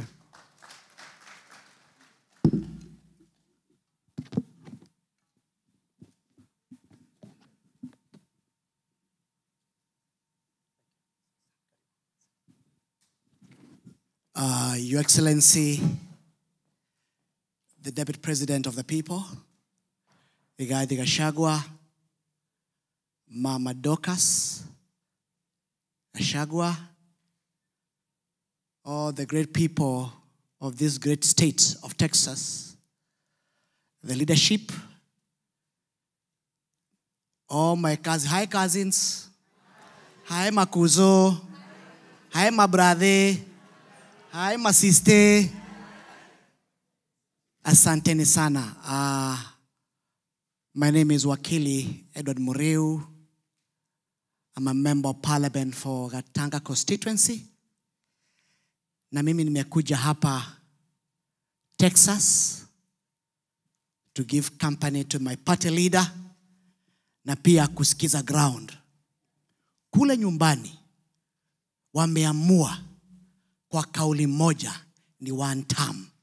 Hapa Texas mnasema namna gani? Hapa Texas mnasema namna gani? Wangapi wanasema ni one term, one term, one term, one term, one term, one term, one term? Nimekubali. Yangu ni moja peke yake. I am still, and I don't know whether I've been removed, one of the founding members of UDA party. I still sit in the National Executive Council, hata kama nimetolewa WhatsApp group. And one of the key drivers for this party, we wanted to change this country. We built a prosperous country. We create employment for young people. We put hustlers, we put money in hustlers' pockets. And most of all, protect democracy. But when our good friend took the Bible, akaweka chini, yote kafanya nini? Ikasahaulika.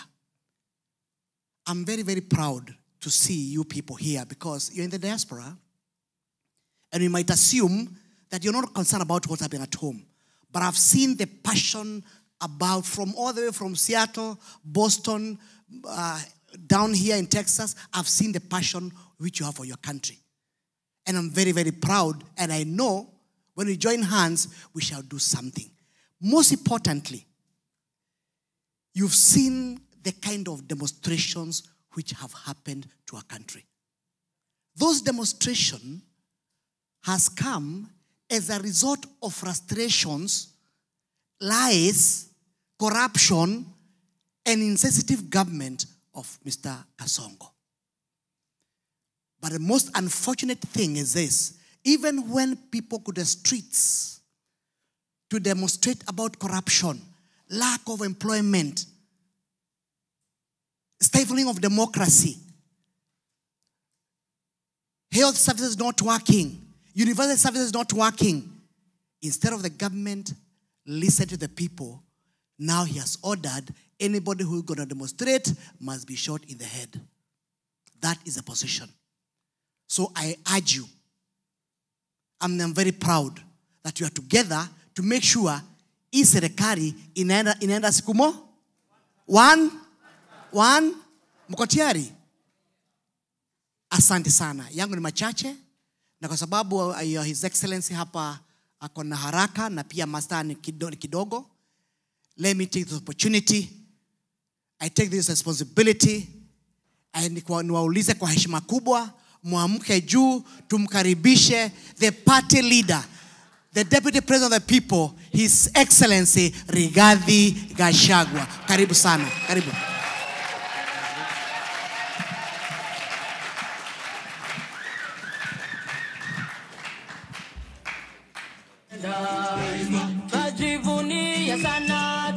Thank you. Please be seated.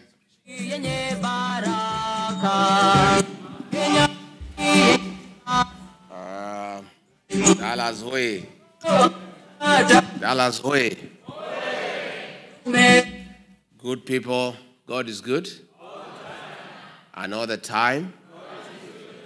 Nisalimieni hayo. Bwana Yesu asifiwe. Bwana Yesu asifiwe tena. Hi bros. Hi sis. Hi cousins. Hi shemeji. Asanteni sana. Thank you very much, our bishop, our community leaders, and all the great people of Dallas and the state of Texas, and those who have come from Germany and elsewhere. I'm very delighted this evening to have this engagement with you. I've sat here and listened to what the community leaders say, from our worship, the mayor, to the community leaders, and I'm very happy. My engagement in the United States of America are serious consultative engagements, and I did not come to the state to have praise and worship choir. Because if I did want praise and worship, I have it in my church back home. We came here to engage meaningfully. And the other day I was in Baltimore, there was a young girl who raised issues. And I could see our critics back home were very happy because they are not used to it. They have praise and worship. Everybody speaks the same language. We are different. We are Democrats. And we believe that everybody's opinion matters. And all of us cannot see things the same way. And that is what we are fighting back at home, one-man rule, where somebody wants to decide that he knows everything and nobody else knows anything else. So I am very happy to have listened to the community leaders, and I have heard what you have said. I will respond. And first and foremost, I want to say thank you to the community here in Dallas for the very warm welcome accorded to me and my wife and our delegation. When we arrived yesterday, we were received very warmly at the airport with song and dance, with prayers. Later in the evening, community leaders hosted for us a dinner and gave us very good beef that we have not enjoyed back home. And we are very happy with the reception and the hospitality.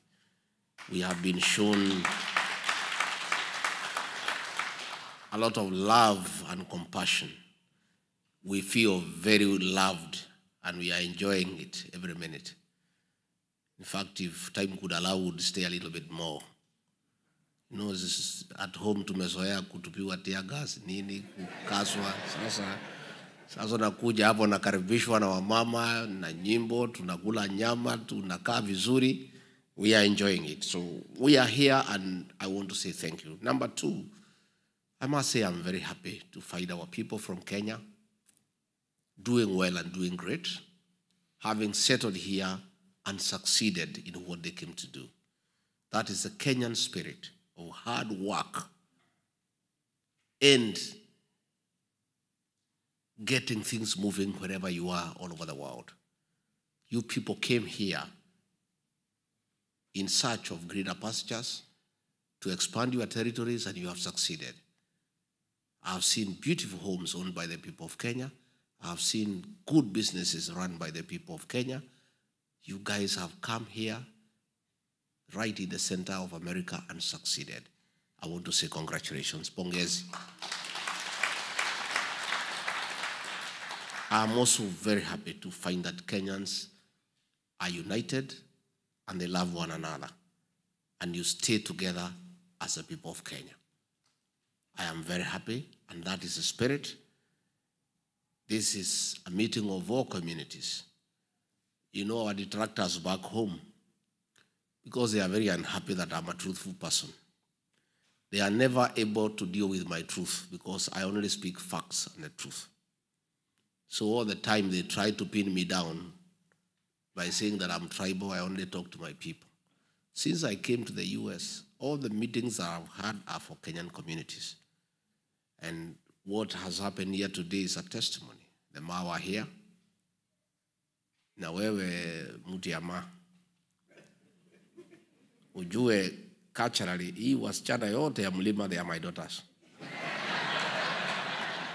Na sasa, huko kwetu, dowry payment is a continuous exercise. So, anytime you meet the father of your wife, unaendelea kutoa nini? I'll be very happy to tuonane nyuma ya hema. I'll collect in dollars. I have not even received dowry in dollars for a long time. I am so happy that everybody is here.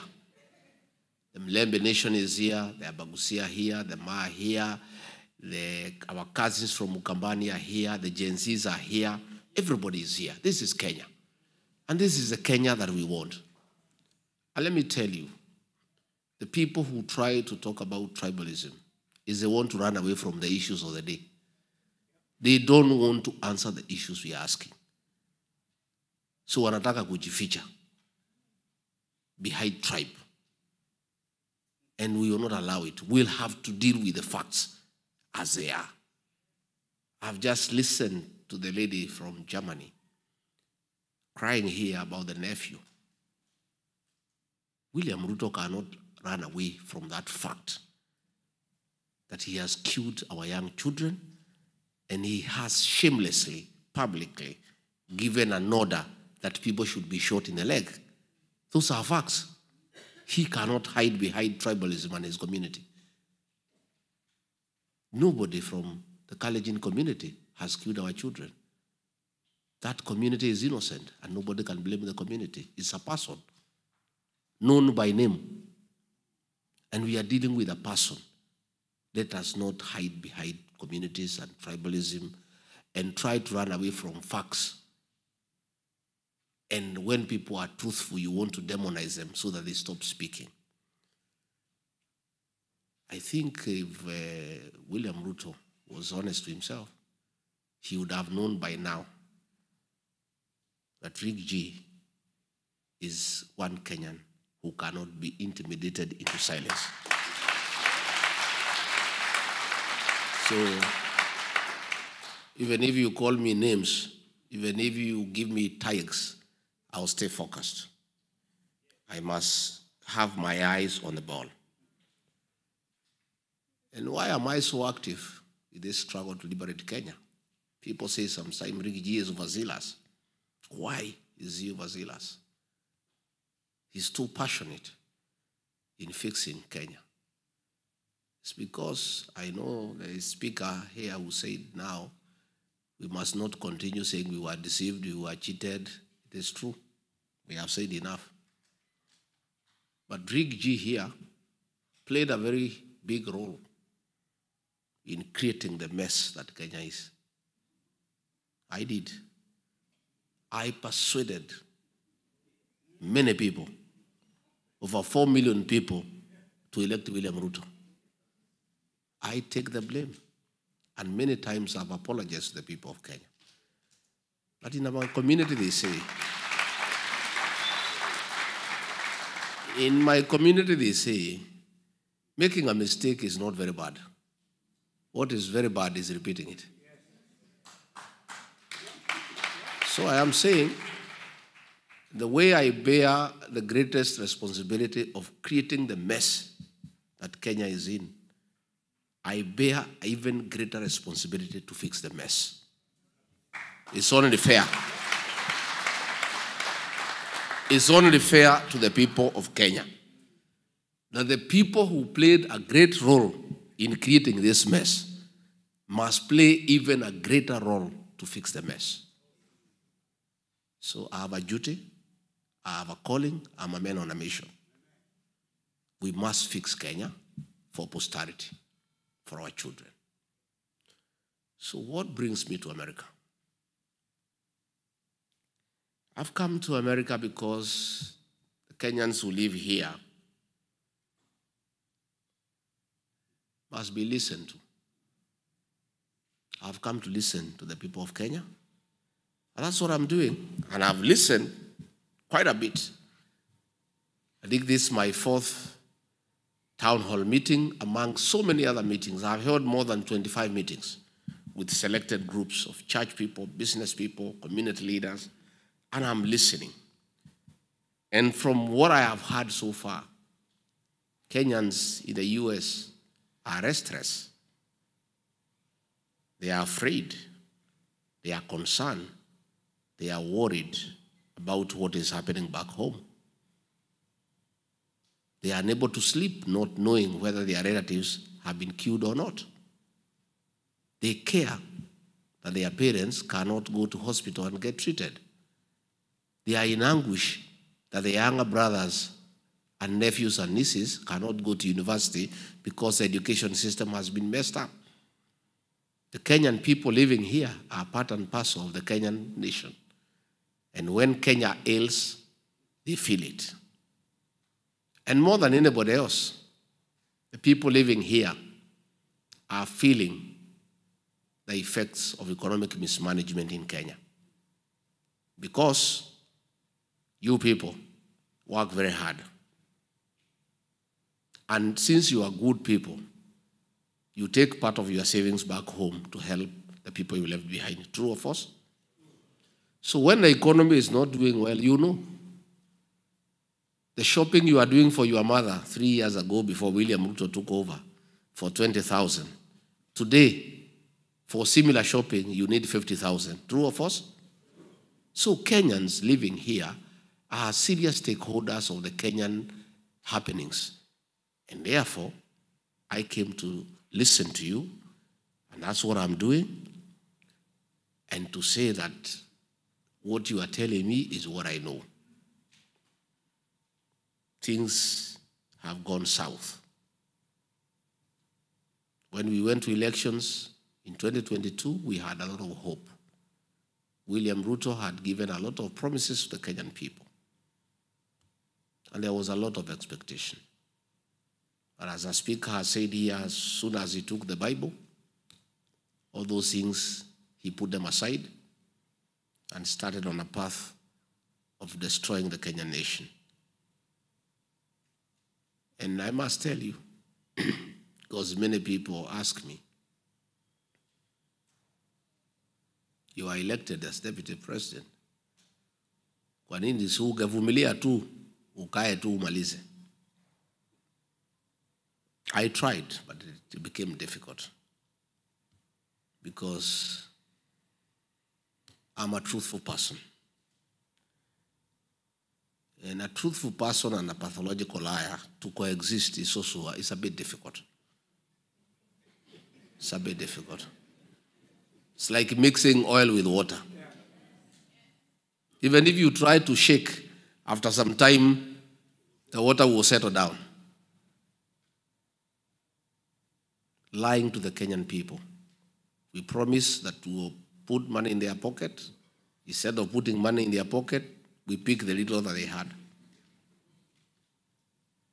We promise people that we will not evict people without giving them alternative accommodation. People are evicted every day. Overtaxation.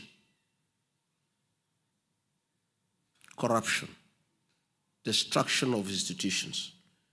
You know what happened as soon as we came in? William Ruto embarked on a scheme to capture the opposition. He looked for Raila Odinga and compromised him. And the old man became a supporter of all the wrong things that are going on in Kenya. He captured parliament. He captured Senate. He destroyed all the institutions of oversight. And then the impunity began in earnest. I was left the only lone voice in Kenya, inside the government, who was saying, no, this is wrong. The finance bill of 2024, I told William Ruto, this is too much. Please, Kenyans are crying, they cannot afford it. He says, no, you don't have to do what is popular, you do what is right. I said, boss, if the majority of the people who give us a job think it is not right, how do we insist it is right? He said, Abana, tuendele. And what happens is because nature abhors vacuum. When there was nobody to speak for the people of Kenya except Rigathi alone, nature abhors vacuum. Another body had to come up to speak for the people of Kenya. That's how the Gen Zs came up. Because nature abhors vacuum. So when the Gen Zs started saying, no, this is wrong, and started agitating on behalf of the people of Kenya, a decision was made to clamp down on them. Abduction started, and torture, and I opposed from inside government. On June 24th, 2024, a security meeting was held, National Security Council, and I was a member. I was excluded because William Ruto knew I would not agree to the decisions that were being made to kill our young people.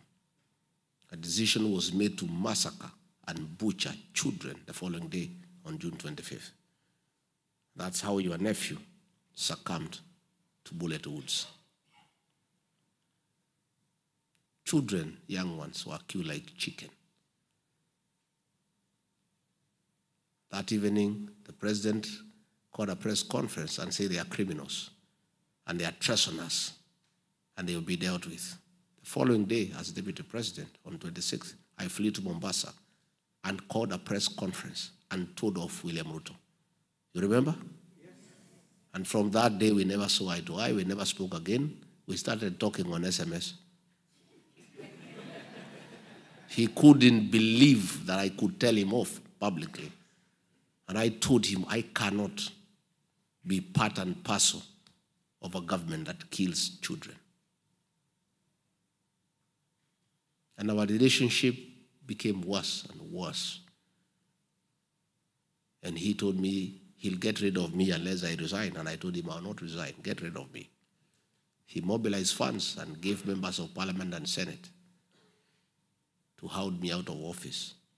And I was quite happy because I could not be party to what was going on. In hindsight, today when I look back, I think my being removed from office was a blessing to me and to the people of Kenya.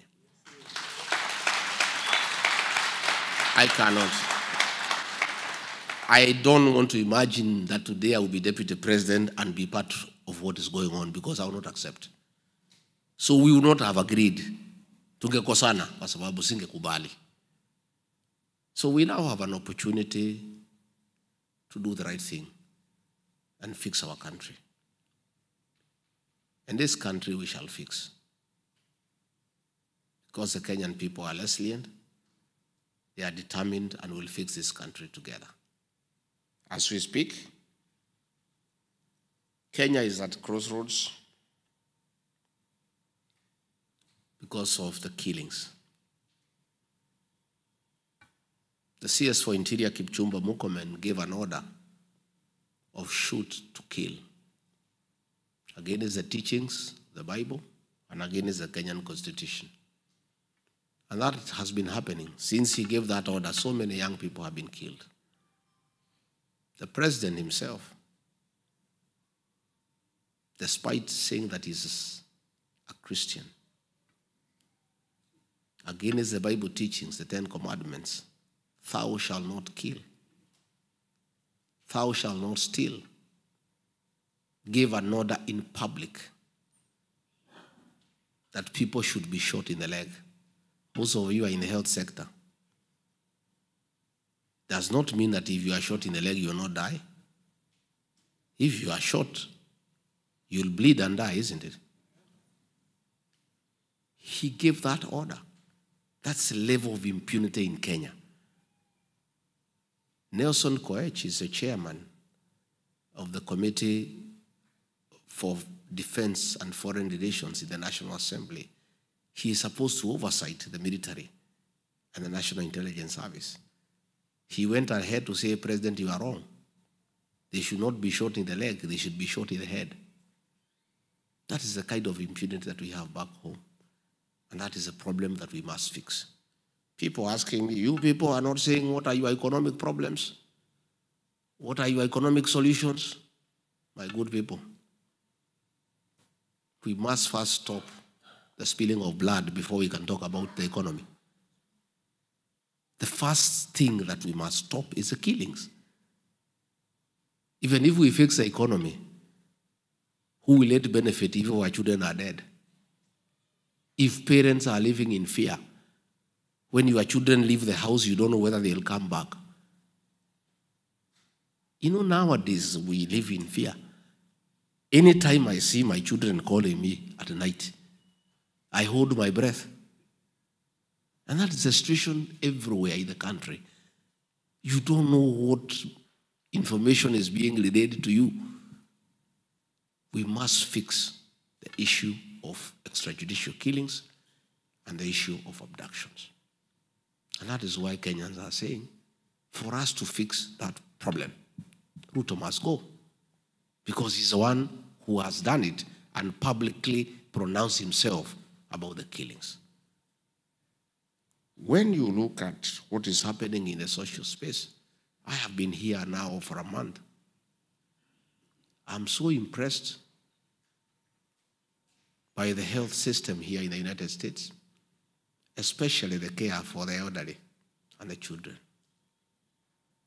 We had a program called NHIF that was working but limping with a few challenges.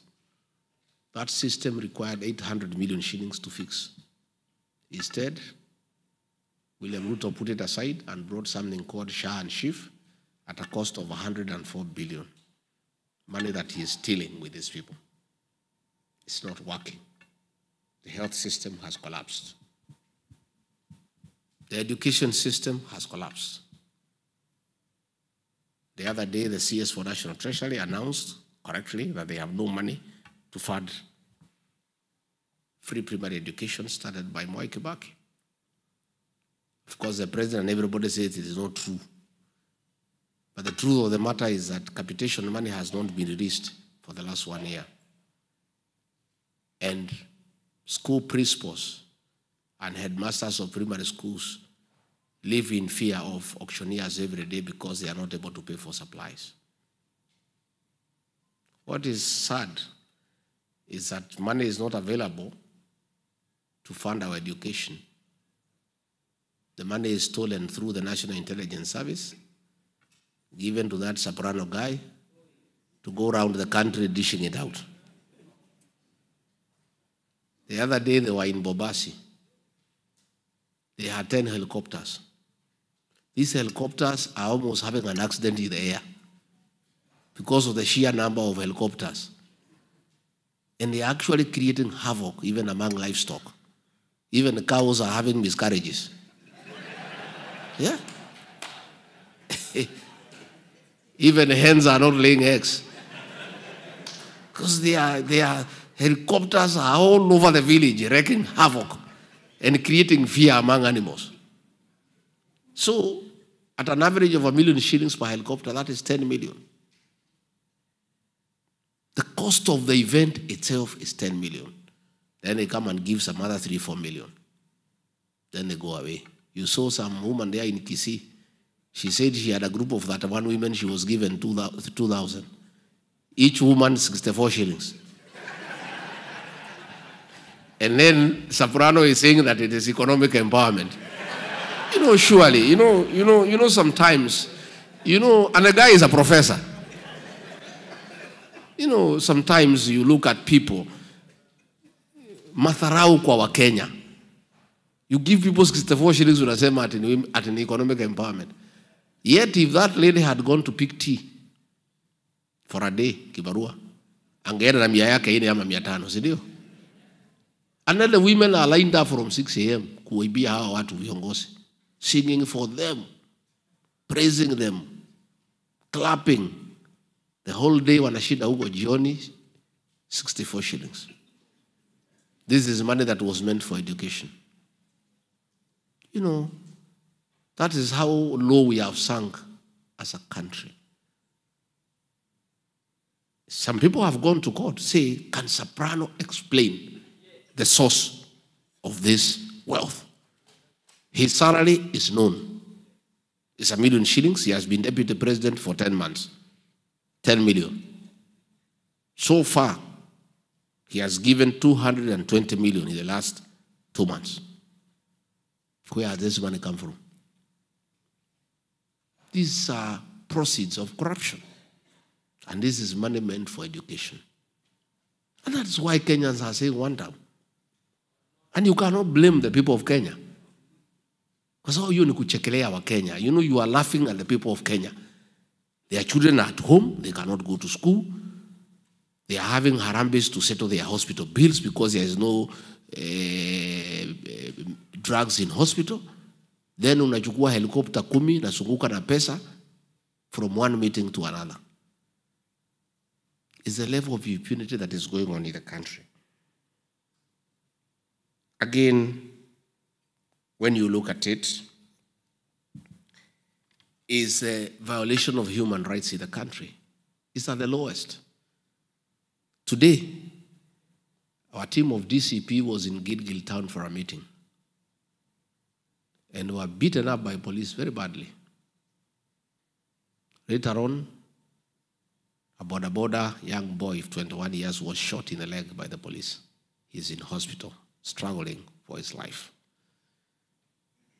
William Ruto has decided that nobody can tell him no, nobody can challenge him, and if you challenge him, you must die or get injured and go to hospital, as he said.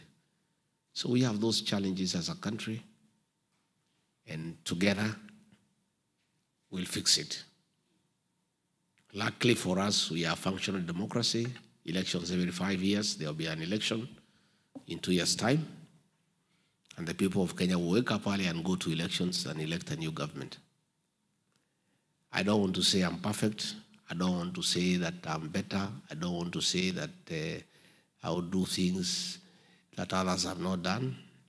All I'm asking the people of Kenya is to look at my track record, that I had the opportunity to sit pretty, enjoy, and let Kenya be finished for selfish gain. I sacrificed for the country. I lost a good job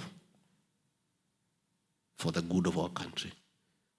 At least for that one, I have a proven track record that I can sacrifice for the country. And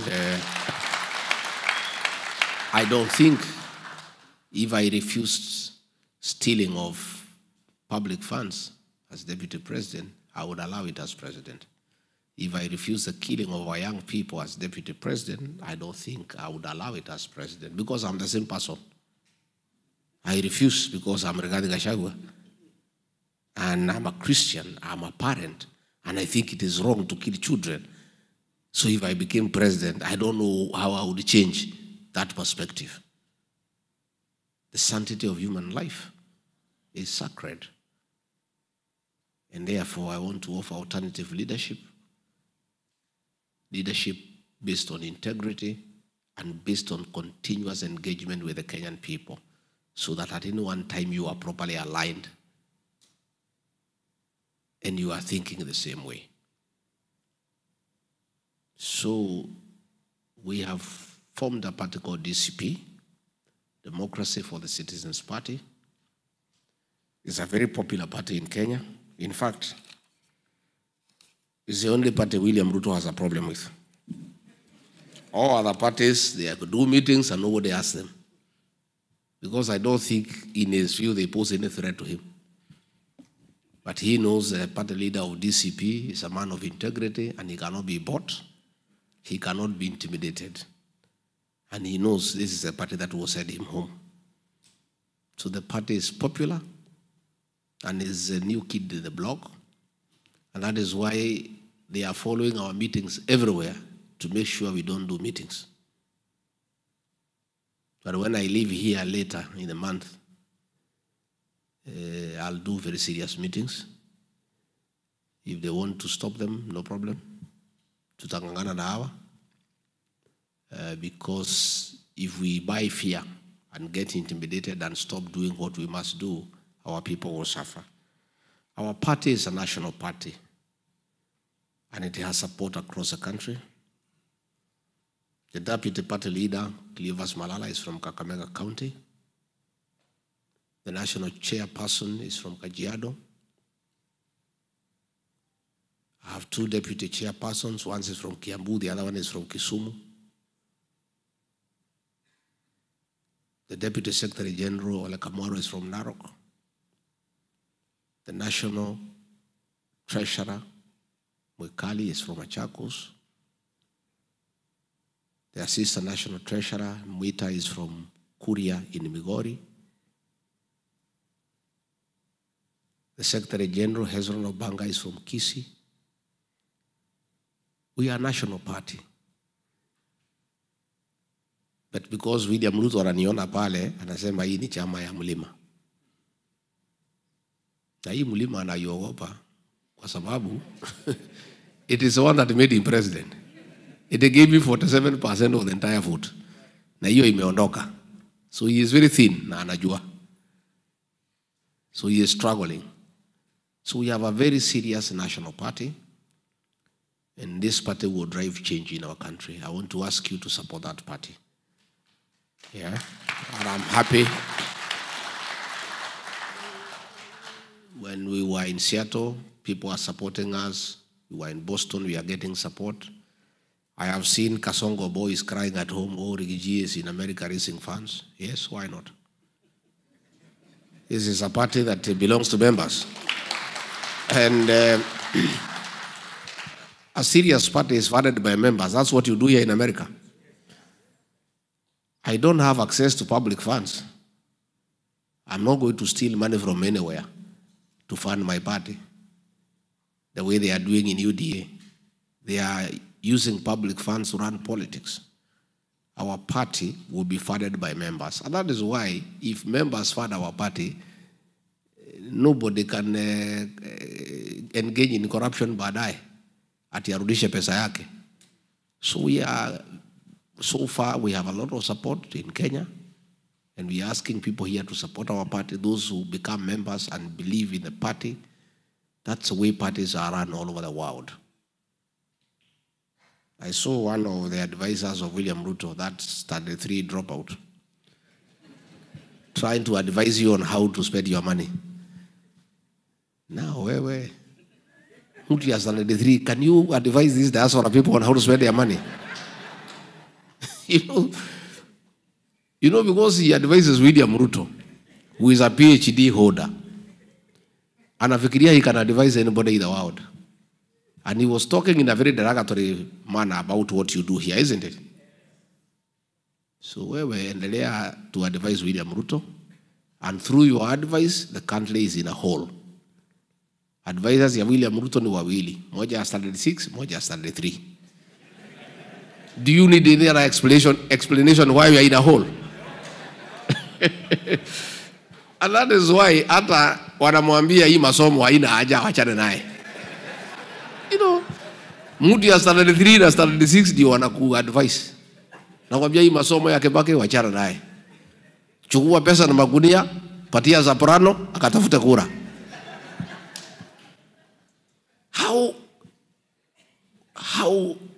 How do you explain where we are as a country? Is that kind of advice? When somebody decides that you advise us, ni mtu ya Standard 3 and Standard 6. Ati hao ndio wanakuambia how to run a country. And that is why mimi nilikataa hiyo maneno. Hiyo mtu ya Standard 6 alijaribu kuniambia how to run my office. Nikamwambia kwende. Mimi Rigiji, mtu nimesoma. I don't have as many degrees kama William Ruto, yangu ni moja. Lakini mimi mtu yuko na degree moja ya political science. Mtu ya Standard 6 to advise me how to run my office. You know, surely, unajua iko madharau ingine ambaye ni mbaya. But it is sad I must tell you today, frankly, it is sad. Those are the two people who advise William Ruto. Because many times we would have meetings. Tunakubaliana hii na hii na hii na hii. Hiyo mtu ya 36 ananitafuta. Niambia hiyo maneno mnaambia rais wachana nayo, haitawezekana. Ile itafanyika ni hii. After 3-4 days, ile mtu ya 36 alisema inatangazwa. And that is how we have lost our country. So we must fix that problem. And let me tell the members of the Kalenjin community, nobody has anything against your community. You are a very honorable community. And nobody should ask the community to carry the failures of William Ruto. William Ruto has failed as a person. And I want to discourage anybody from attacking that community for the failures of William Ruto. President Daniel Arap Moi was a Kalenjin leader. He never killed children. Indeed, he loved children genuinely. President Daniel Arap Moi, a Kalenjin, has left a legacy on matters education. Despite not having been very educated, he built schools and he did a lot for education. So let nobody hide at William Ruto anapingwa na watu ya Kenya because he's a Kalenjin. No, that is not true. He has failed as a person. Abebe msalaba yake kama William Kipchirchir Ruto. The Kalenjin community is innocent and is crying as much as other Kenyans. Wanalia kama Wakenya wengine. Juzi, they own some land there in Narok, the Kipsigis community. Waliwawa, 7 of them. Na hiyo shamba, William Ruto ndio amechukua. He never even sent condolences to the people who died. Our Kipsigis waliwawa. So let us be very careful to define who our problem is. And our problem is not any community, our problem is a person. We need to fix that one. Finally, Diaspora. You great guys. Mimi nimekuja tupangane mapema. Because I am not very clever, but I'm not a fool. Niko tu hapo katikati 50%.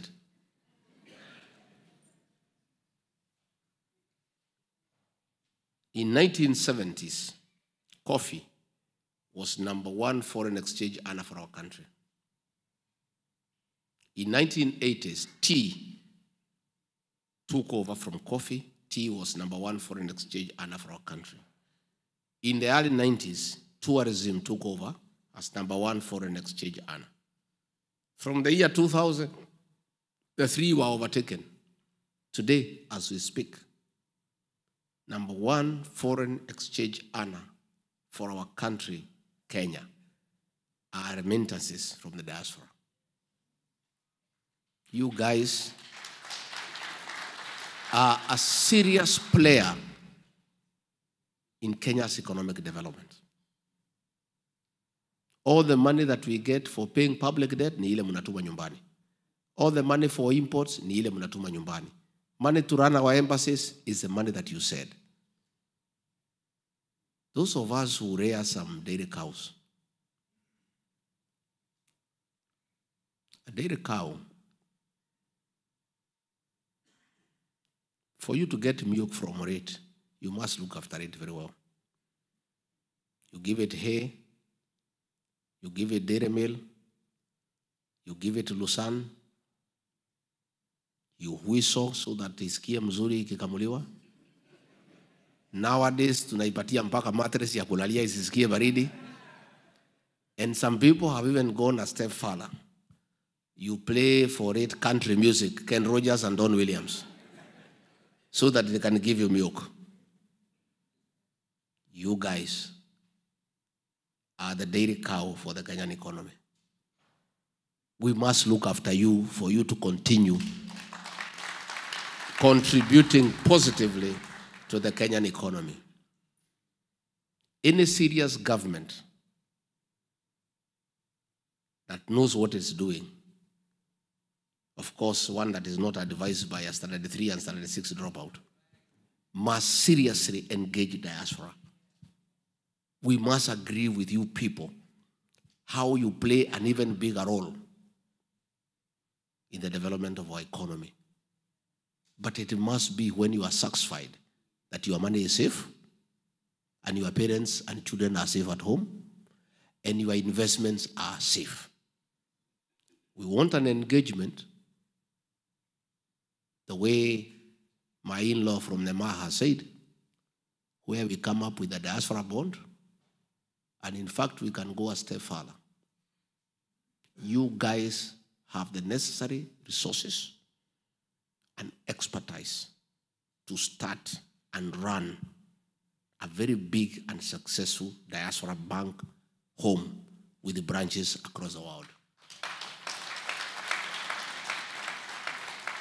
And this is something we must do. You guys have the very sufficient resources. We create a system, you develop a bank, you run it yourselves, you have experts, and put your money there. And then we agree what incentives do we give to the diaspora people. If interest rate where they come from is at 11, you give them maybe 2 points higher or something. We also must agree on investment programs. Yesterday I was with a lady who was selling coffee here. Our coffee is the best in the world. Our tea is the best in the world. We want to encourage you people to have a partnership with us to get that coffee and that tea and those avocados and sell them where you are and make some little profit and pay our farmers well. We are talking about job creation. How would we create jobs unless we start manufacturing back home? We must interest the diaspora people, instead of importing steel and cement from China, to come and start those factories at home and create employment and enhance our tax bracket. In fact, the area of cooperation between government and diaspora is so huge. Actually, you don't need to go borrowing money from other countries. The money here is sufficient to sustain our economy, but only when the owners of the money are satisfied that the money is safe and they have good incentives to bring back money home. At the end of it all, east or west? So I want to start an engagement, and these are the networks now we are creating. I agree, promises were made that we will open 5 consulates in the US. None has been kept. Opening a consulate requires money. The economy is struggling. But I want to give a commitment. We may not be able to open 5, but we can do it progressively. We start with the 2. And I agree, by the sheer size of population in Texas and the strength of the economy of this state, you deserve the first priority in the establishment of a consulate. I want to give that commitment, and you test me on that one, because it's so easy for me to fulfill. It doesn't require much, it only requires good manners. Si ndio? Si watu wakikubaliana kitu wamekubaliana. We'll start a consulate. Because when I look at the size of the economy here and the opportunities for business for Kenya and how we can attract foreign investment back home from Texas, it only makes sense to have a consulate here with the trade attaches so that we can enhance our commercial cooperation with the people of the state. Again, we have consular services for the Kenyans here, for IDs, passport, marriage, and everything. And of course, we are going to push IBC to open a station here because of the sheer numbers. Yeah? So that you people can be part of the Kenyan nation and you decide on how you want to be governed. Again, I agree. That is something we had agreed with William Ruto, akaruka. Tulikuwa tumekubaliana na watu ya diaspora ya kwamba you guys have the necessary qualifications, experience, expertise, and motivation to be part of the embassy staff running our embassies across the world. Because you understand the countries where you are. If you have been here for 30, 35 years, hakuna kona hapa ujui, vile tutakaa na hii wazungu, vile tutawabebeleza walete investment Kenya. Isn't it? You know what Kenyans need. You know what they want to do. So I want also to give that commitment.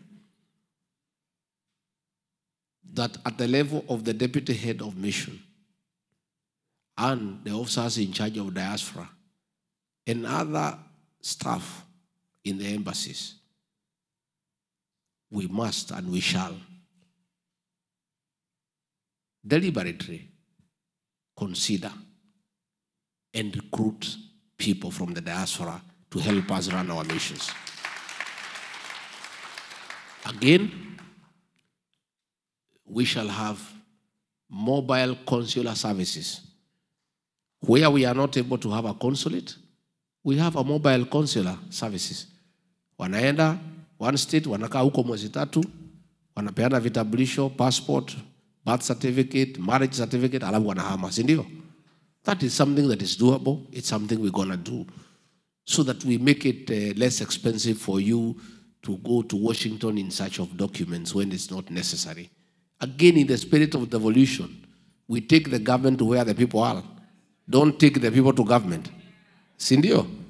Yeah, we take the people, the government to where the people are. So there are various issues that we shall agree on. Madam Mayor, tutakubaliana. And we'll engage everybody in the diaspora. And I'm happy the way you are here today. Muketi, mupange, mutuambie, mnataka tufanye namna gani. Na nitarudi tena. Mnataka nirudi? I'll come back. Na hata Mungu akitusaidia tupate serikali, tutakuja kusema asante. Najua kwa Biblia kwa wale 10 waliponywa, mmoja alifanya nini? Mimi nitakuwa huyo mmoja. I'll come to say yes. I agree the issues of alcoholism and drug abuse is a problem in Kenya, even here. You know, when I was in office with Pastor Dorcas, we did a lot of work to deal with alcoholism and drug abuse. And we succeeded to a very great extent to do away with illicit brews and deal with the bangi and other hard drugs. Ruto using soprano sabotage that program. Alcohol is back. Sasa nimeona minister anajaribu kusema tufanye hii, tutekeleze hii sheria nini. We have sufficient laws in Kenya. What is lacking is a goodwill for enforcement. And we are suffering as a country. Our young people are in trouble. The boy child is in trouble. And when we form the next administration, I want to give a commitment that those are issues we'll address them very, very comprehensively. Again, the issues of land. In the Maa region, there's a lot of land grabbing, communal land. These are issues we're going to address. Finally, ndio tupate maswali 2-3. I want to assure you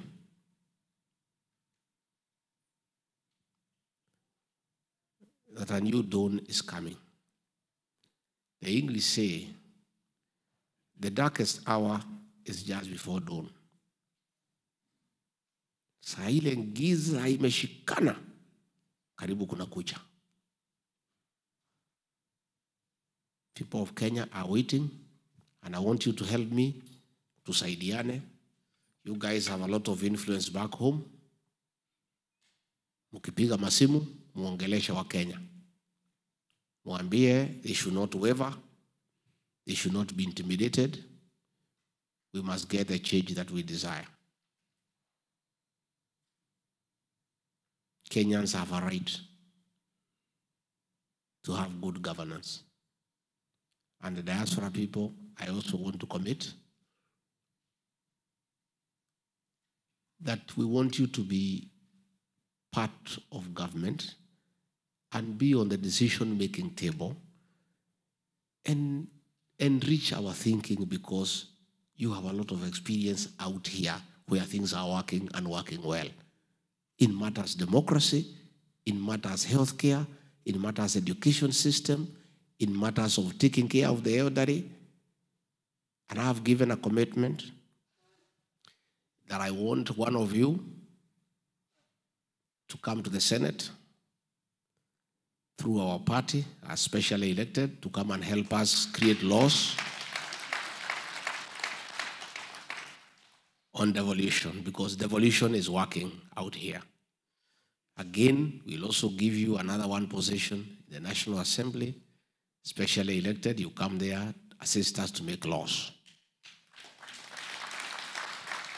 Again, in the counties where we are strong, almost 20 counties where we are very strong, well, we'll have a majority of the MCAs.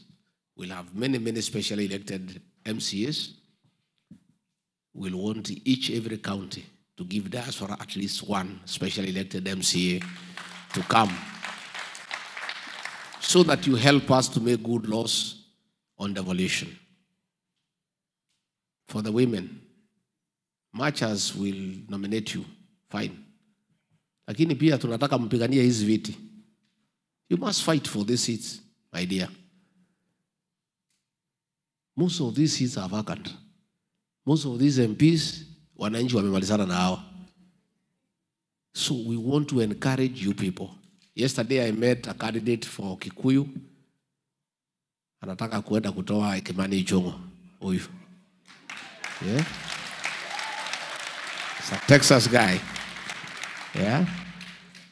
Kuje utoe hiyo jamaa, mmesumbua watu sana. I met a candidate for Thika Town. Yeah. That seat is vacant. The one who is there now is called Nyakanga. So where kuja? I met a candidate for Kinangop. That seat is vacant. Yeah? Of course, the chairman here, Kiambu Town, it is vacant. Bobasi, hapo ndege zilikuwa zinaleta shida. For Bobasi, I met also a senator for Garissa, Ahmed. I don't know whether he has come today. So, where are the women from Texas? Yeah? Munangoja nini?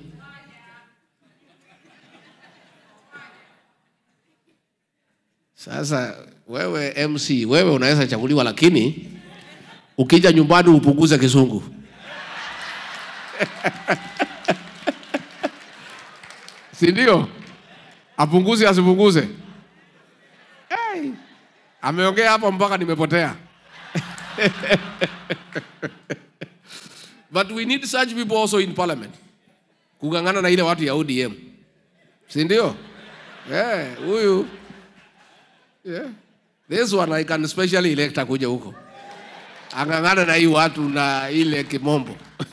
Because we also need some tough fellows. Si ndio? Nataka wakina mama wengine mang'aa huko kidogo. So, women, peace, please. Fight for your space. Nobody will come for you at home to come and lead them. Come out. And our society now has accepted that women and men are the same. We've got great women leaders in Kenya. Please, I want to encourage you within DCP. We'll give you an opportunity to come and fight for these seats. You know? Tuko na viti mingi sana. Kuna ile ya women rep, ya Murang'a is vacant. Ya Nyandarua is vacant. Nairobi is vacant. Kajiado is vacant. Narok is vacant. Kiambu is double vacant. Yeah. Nyeri is vacant. You know, you people, akina mama, nyinyi muko hapa na muko na dollars kidogo ya kuweka billboard nini na kupaka marangi mzuri na kukaa vizuri, mkuja pale, you know, you come piga picha hapo, come and meet women and talk. Go to Citizen and give your vision. Let people listen to you and listen to the brains that you have. And we have great women who can make great leaders. And I'm a very strong defender of women leadership, you know. And mukuje tafadhali. We'll give you several for specially elected, but zingine tunataka mpiganie mkuje mpate hizo viti. So mimi nimeshukuru. I think I have tackled most of the things that had been raised.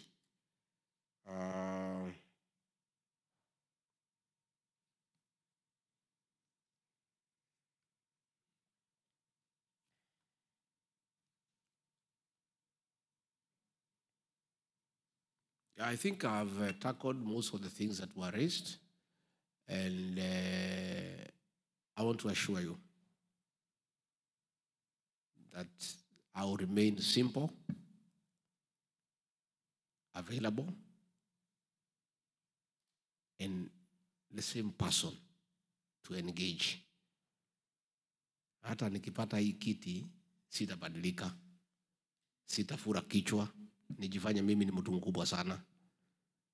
Will continue engaging and engaging and engaging. I saw watu huko nyumbani pahali linaishi, nilikuta nimewekewa very good sign karibu wa Monyoro, Texas. Sasa pale nyumbani nasema huyu Rigiji inaonekana amenunua ranch Texas. See, it's a good prayer. It's a very good prayer. Muniombe nipate pesa, nikuje ninunue shamba hapa, nikuwe nikija kutembelea nyinyi. That prayer will be answered. It's a good prayer. So mimi nimeshukuru sana.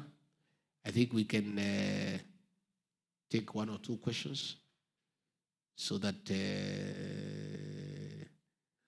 and probably you just concentrate on what we have not tackled.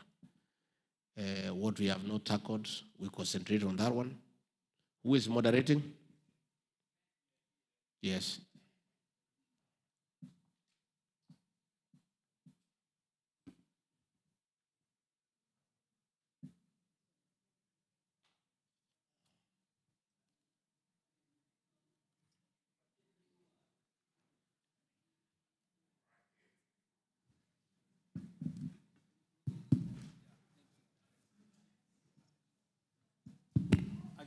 Well, one housekeeping announcement quickly. Please do not record or take a video when the question is going to be answered. We kindly request that. No recording, no videography during the question and answer. Yeah, thank you so much for that, Rigiji. My name is Robert Miano. I'm an attorney. I'm an advocate of the High Court of Kenya. I'm also an attorney here in Texas, licensed here in Texas. And I had two suggestions for your manifesto. The first one relates to something called taxation. When you look at Kenyans in the US, according to a study done by the US Census Bureau, Kenyans in the US are the second in terms of earnings. The average household income is about $98,000. The first country is South Africa. But South Africa and US have a double tax treaty. One of the things that you could do is negotiate for a double tax treaty between the US and Kenya so that US does not have taxing rights in respect of income that Kenyans make in Kenya. Because these Kenyans are investing in Kenya. That is my first suggestion. My second suggestion is these people are investing in Kenya, and some of them, to be honest, they get conned so much by people selling them land, apartments, and all that. You could do a diaspora licensing board so that people who are selling properties, land, and some of those things to people here, they are vetted by this Diaspora licensing board.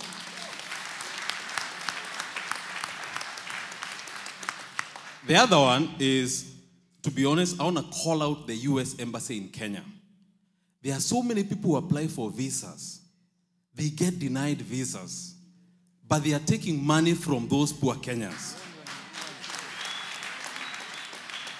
And so, we need something so that if somebody applies for a visa, they are denied a visa, they should be refunded the money. Yes.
sometimes, sometimes you look at these things, you feel sad.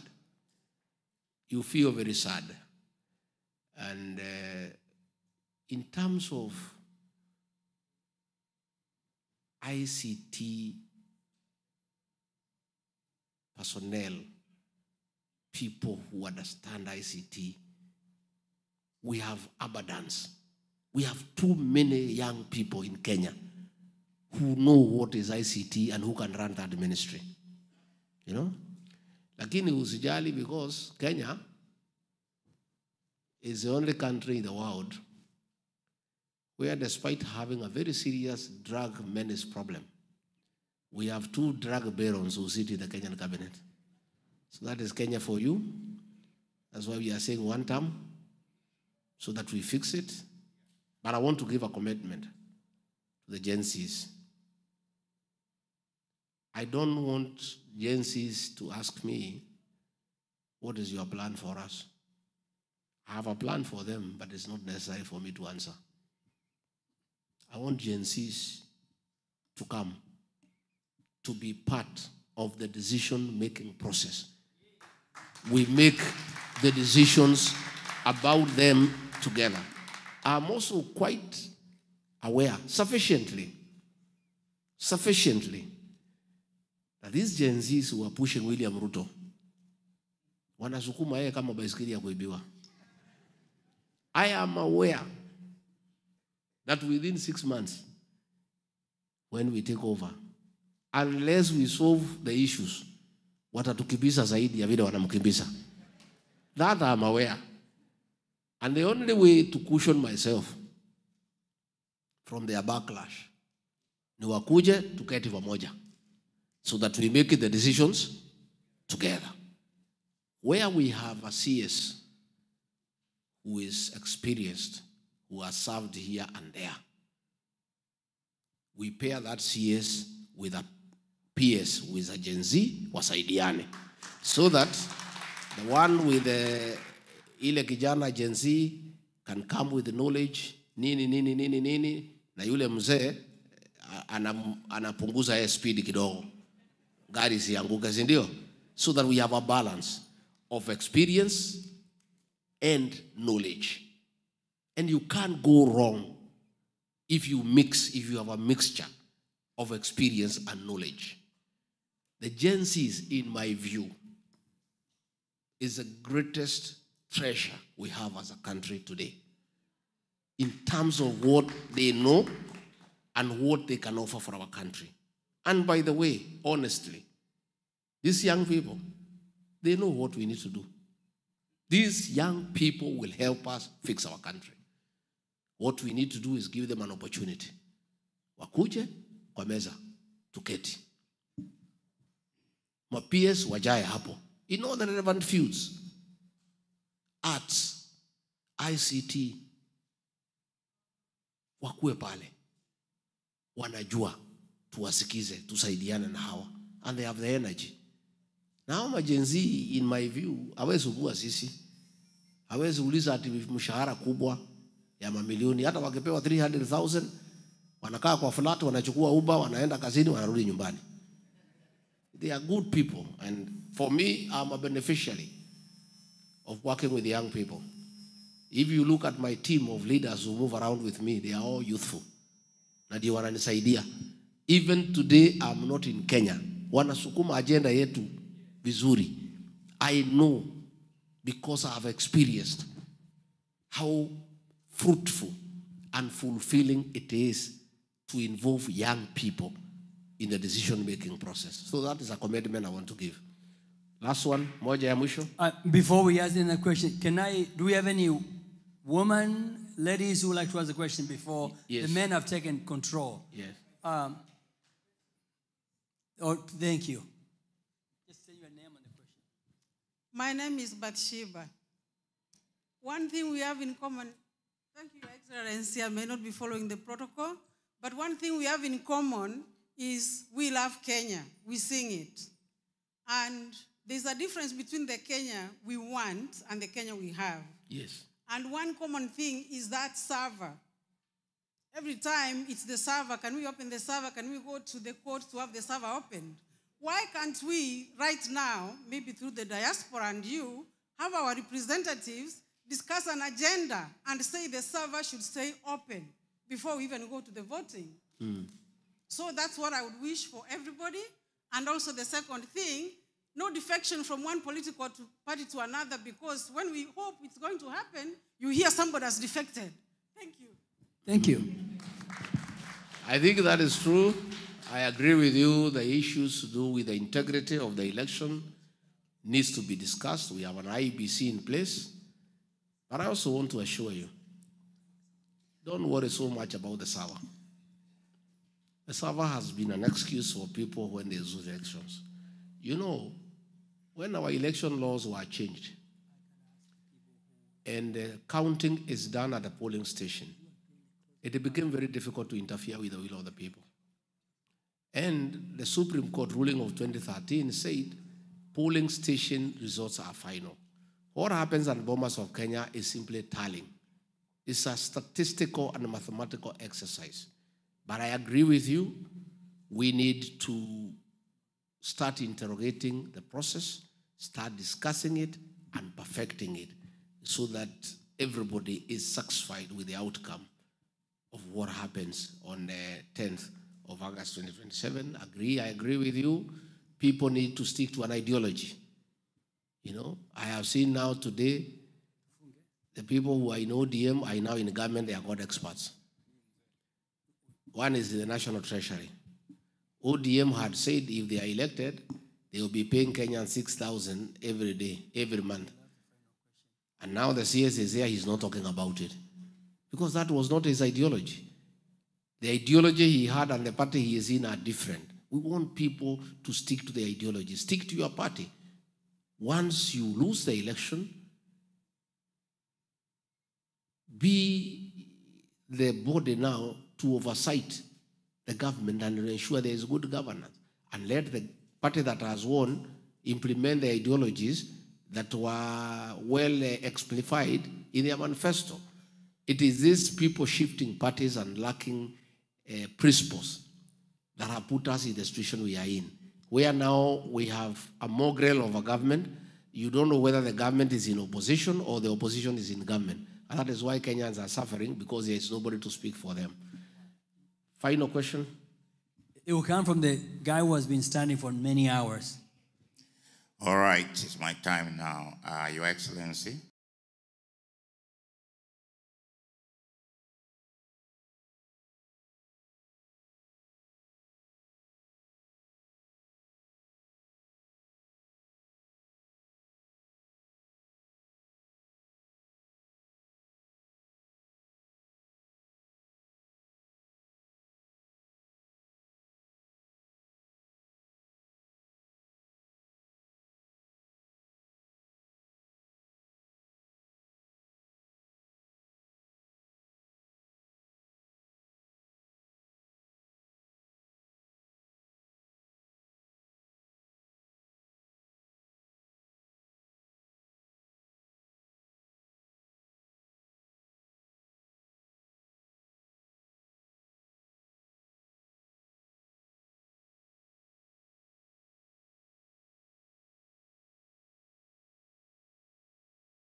Because Uhuru and Raila were in government, they had the system, they had the deep state, and it was not possible.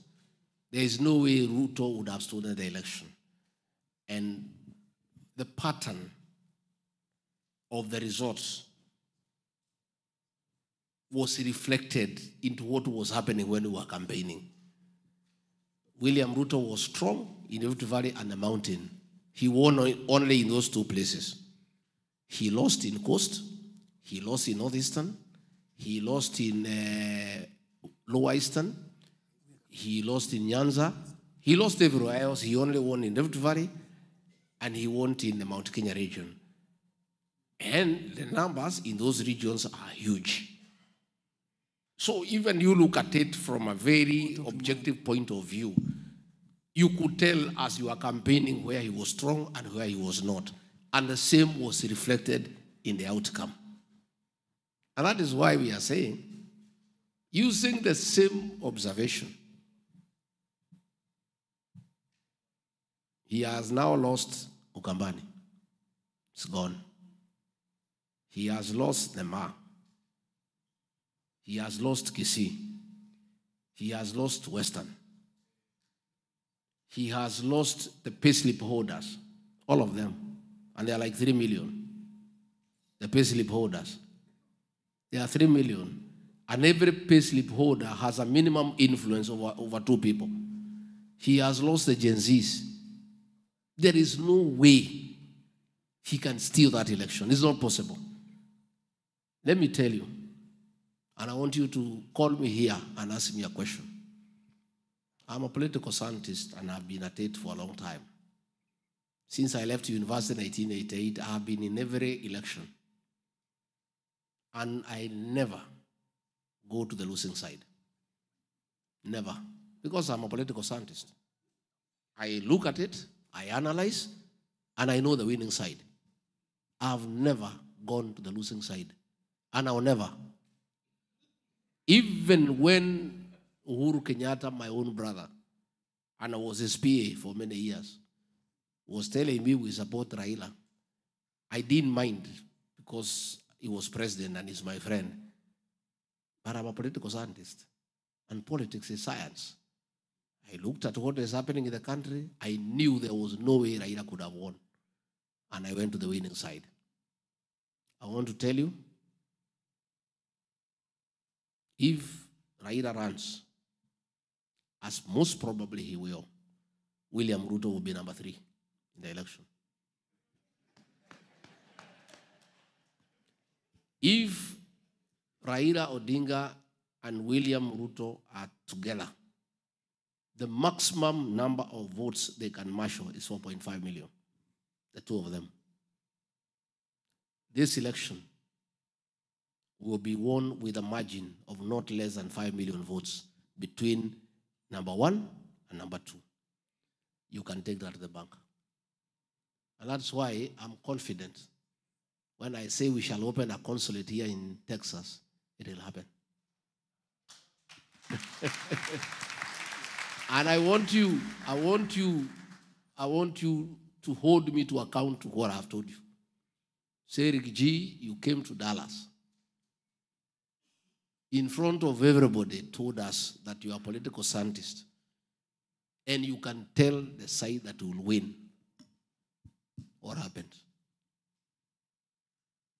Mimi mutakuja hapa mutanichijia ng'ombe. Muniambie wewe ni mtu ya ukwe? This Kenyan politics, we understand it thoroughly. We are going to have a 202 moment. In fact, the 202 moment is on a lower scale for this reason. The 202 movement was rejecting Moi's project. Not Moi himself, his project. So the veracity was not as big. Because walikuwa wanasema hatutaki yote inawezekana bila Moi. But it's not Moi they were rejecting, but his. This time, it's different.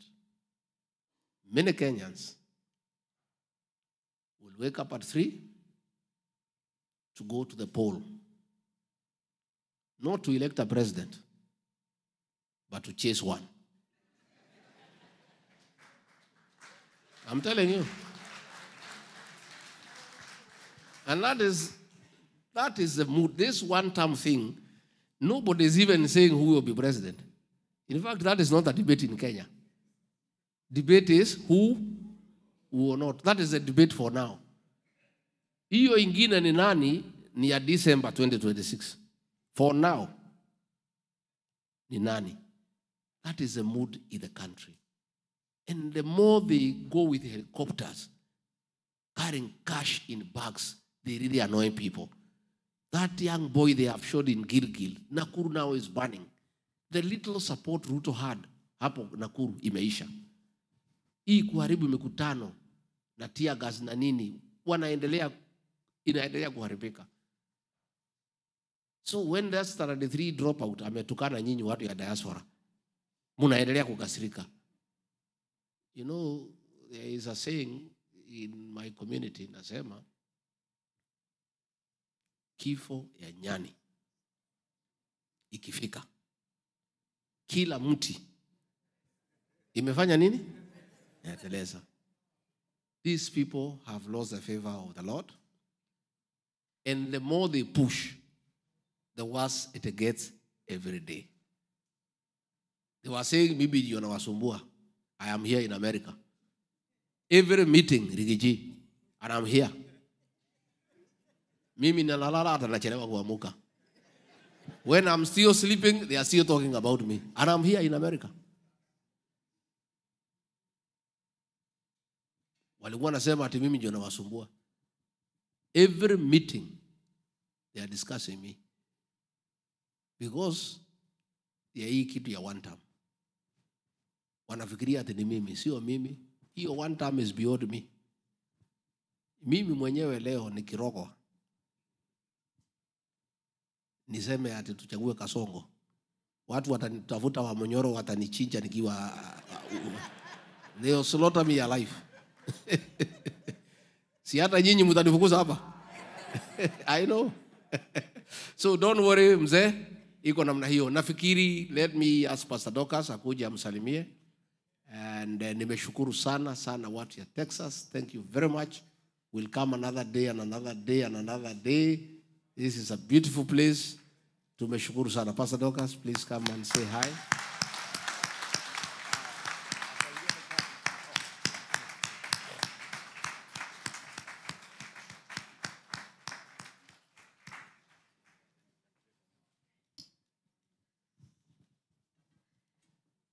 Please, you may sit down. Bwana asifiwe. Bwana asifiwe tena. Isn't it a good evening? I think if you can just greet your neighbor and tell them it is a good day. And you have made it. And you have made it happen.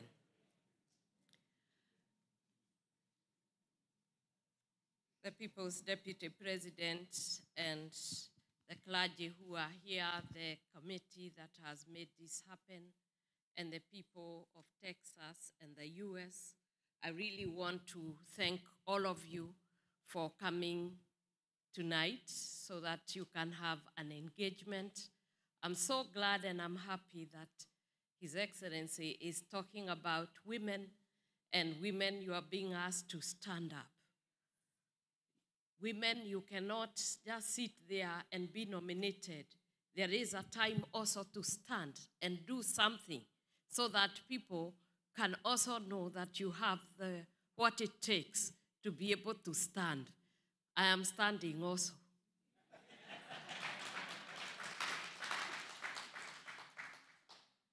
I want to thank God because we see a man who can be able to stand and allow people to speak. And I think it behooves all of us not to be afraid to answer questions, tough questions, because everyone is fearful today, Your Excellency, including myself, because when you are a mother and you cannot sleep without seeing your children around, you would rather they stayed with you and not go to work. That is not a good situation. When you are in the church and you are asking yourself exactly what is it that is happening to a country that God gave us, a good country.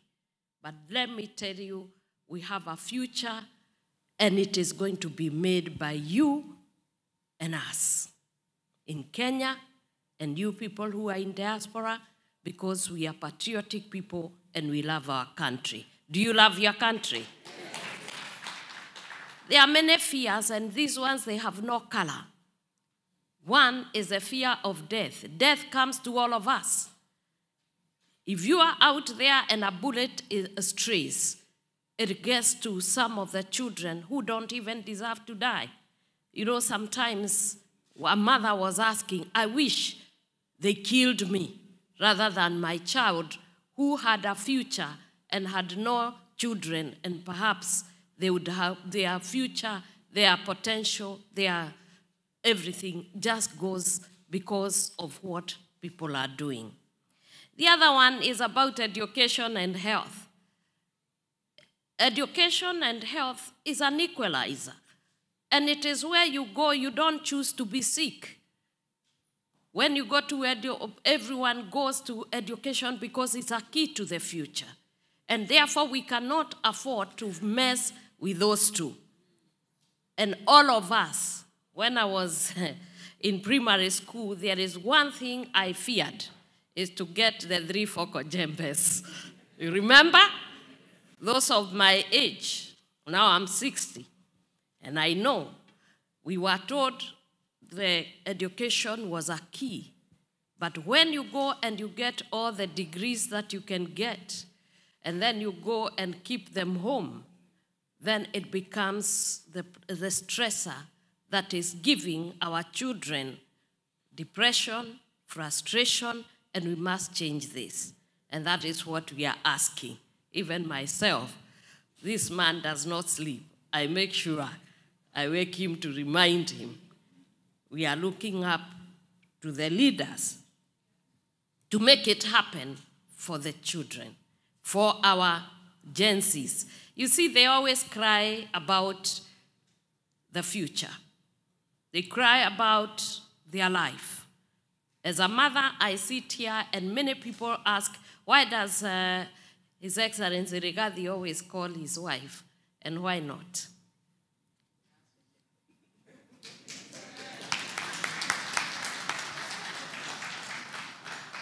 To be somebody's wife does not mean that I didn't go to school. I did. It doesn't mean that I don't have a vision. It doesn't mean that I don't have a dream. It doesn't mean that I don't have aspirations. I do. And therefore, I thank God, because if we can be able to respect women, we can be able to respect family values, we will not kill our children. We will stand for the truth, and we will be able to stand in and be able to say what is wrong is wrong. What is unjust is unjust. And what is just is just. And speaking the truth must remain our principal thing. And so, ladies and gentlemen, I don't want to continue because he has already said what needs to be said, but I'm asking mothers, you must stand up for your young men. I am a champion of the boy child, and I continue to stand for the rights of men. I know this is something that many people do not want to hear, but I can tell you, if the seed carrier, who is a man, is not around, the world will go to extinction. And it is the truth. The other thing is that when you see these men get into a place where they are drunk and they are abusing substance, some of them are mentally ill, we need to be sympathetic with our sons. We must go out and be able to bring them back to their divine alignment so that they can be able to become fathers, they can be leaders, and we can be able to stand for what is right and what is just in a society. God created them male and female. And once they stand side by side, you cannot beat that kind of chord. And when God is on our side, we know that we are going to win this battle against drugs and substance abuse. We saw it happen even with people who are in serious drug addiction. And I believe with the kind of healthcare I've seen and the many of you who are in it, we can be able to establish rehabilitation centers where our young men and even women can come and we can be able to transform and revalidate their dreams. God bless you and have a good evening.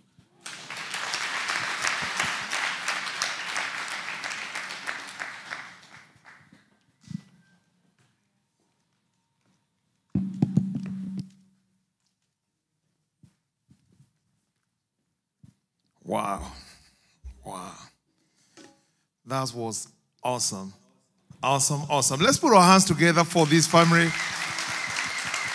Your Excellency, Rigathi Gachagua, and our pastor, Dorcas. We cannot appreciate you more. Thank you so very much. Isn't this a time well spent? Yes. Thank you, thank you, thank you so much. They say the strength for today is built on our hope for tomorrow. You have built our hope today. And so we are strong because of the hope that you have put in our hearts. Thank you, everyone that showed up today. Thank you for your patience. Thank you for waiting and asking critical questions and putting Rigathi on the spot to make sure he answers all the questions. And I guess he did very well, didn't he? Let's put our hands together again for His Excellency Rigathi. We look forward to you being very successful and getting to those levels of power and leadership in Kenya, because we want to test your truthfulness. We want to make sure that you come back and you celebrate with us when you have made it up there. You are in our prayers together with Mama Dorcas, Pastor Dorcas, and it's our prayer that God will see you through. Now, we are coming to the end of our meeting today. I want to thank everyone who was deeply involved in putting this together. Can we get all the team members that were putting this together to stand up so that we can acknowledge them? Thank you, guys. Let's put our hands together for this team. Thank you so very much. Thank you. You may take your seats. I also want to acknowledge and thank our moderator, our MC, Musi and Ben. Would you stand? Did they do well? Kisungu tu ndiye kumesemekana utapunguza kidogo eh? Hawezi? Okay then. Already, thank you so very much. Then I want to thank the pastors. Thank you, Bishop Oigwa, for opening for us with a word of prayer. Everybody, wherever you are, can you just clap for yourself? We love Kenya. We love Kenya. We love our country. His Excellency Rigathi, when you talk about the success that you see here, this is what Kenya has lost. Because had the economy been doing well, all the brain that you see here, the homes you see around, the farms, all this is what Kenya has lost. In the law of opportunity cost analysis, it says the opportunity cost is the cost of that which you forgo. This is what has been forgone. If we can take this back home, then I think we'll be among the first world. We'll be among the first world. So you are tapping to the best of the best in the face of universe as far as our bloodline is concerned. Thank you all so very much. So as soon as we are done, because I'll be calling our Bishop Gofia to come and close for us with a word of prayer, what we're going to do is that this is a worship center for an organization that will be coming in tomorrow. We want to make sure that we correct all the empty bottles that are sitting all over. We want to make sure we don't litter things around. We have a trash can that we're going to be putting them all in as we exit. And at the same time, we want to make sure that we do some arrangements of the seats and all that. So whenever you are out, I'm requesting to have maybe like 10 men or so stay behind to help us put things together. And by doing that, I think we will have a place to come and meet Rigathi again next time. Are we all happy? Yeah. Thank you. Let's get on our feet and clap for ourselves as we thank God. And we'll welcome Bishop Gofia. And then as soon as we are done, we're going to exit the building. There's a family that came from Netherlands. Brother Karundu, would you get in touch with them as soon as you leave? That way they can get to see His Excellency Rigathi. They came straight from Netherlands to come and meet him. So take that time if you don't mind. Thank you. Bishop, Karibu sana, you have a microphone. Thank you all for coming and may God bless you. Bishop. Praise the Lord. What a night, what a night. Indeed, we are leaving this place with a lot of hope. Words of hope implanted in us by our leaders, Deputy President, People's Deputy President, Pastor Dorcas, and all the speakers. We really, really thank God. Let us pray. Indeed, we thank you, Almighty God, for calling us together to dialogue with our leaders. And we want to thank you, Lord, for what you have done, speaking to each one of us. We are leaving this place with a lot of hope. Some of us came having lost hope. We didn't know that, Lord, there is a sense in which our nation is going to rise up. And we are going to use Rigathi and the rest of the leaders. And so, Lord, we are praying that your Spirit may move in a very special way. And what you have planted in this person, our leader, Lord, you may continue to stir him up, anoint him. Let your favor be upon him. And so, Lord, we thank you that for each one of us, Lord, will you speak with us, align our thoughts and our spirits to what we really need in our nation. A lovely nation, God-fearing nation. And yet, we have those who are being used of the evil one to destroy that which you have purposed to do. And so as we stand here, because, Lord, you have planted in us the patriotism and the liberating spirit that brings in freedom. Lord, we just pray that you may stop the killing that is going on. In particular, Lord, we remember the mothers who are crying, and those who have lost their loved ones, those who are in the hospitals, those who cannot even take their children to school. And Lord, you may have mercy upon them, because you are God of grace and a God of mercy. Lord, we pray that justice may reign, and soon and very soon, our nation is going to rise. And so I pray that, Father, you may release us with your peace that passes all understanding. For each one of us, oh God, tonight, may the peace of the Lord be with you. May you know his presence. May you know his comfort tonight. And let us all go out believing that something good is going to happen.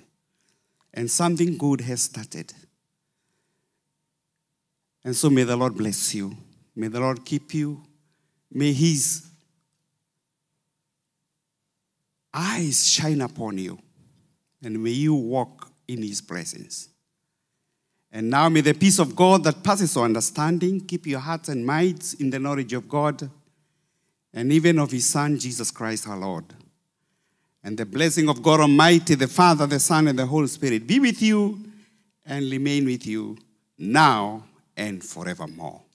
Let's say amen. Amen. And can we say the grace together? And now may the grace of our Lord Jesus Christ and the fellowship of the Holy Spirit be with us now and forevermore. Amen. The Lord bless you. Thank you all. And now the meeting is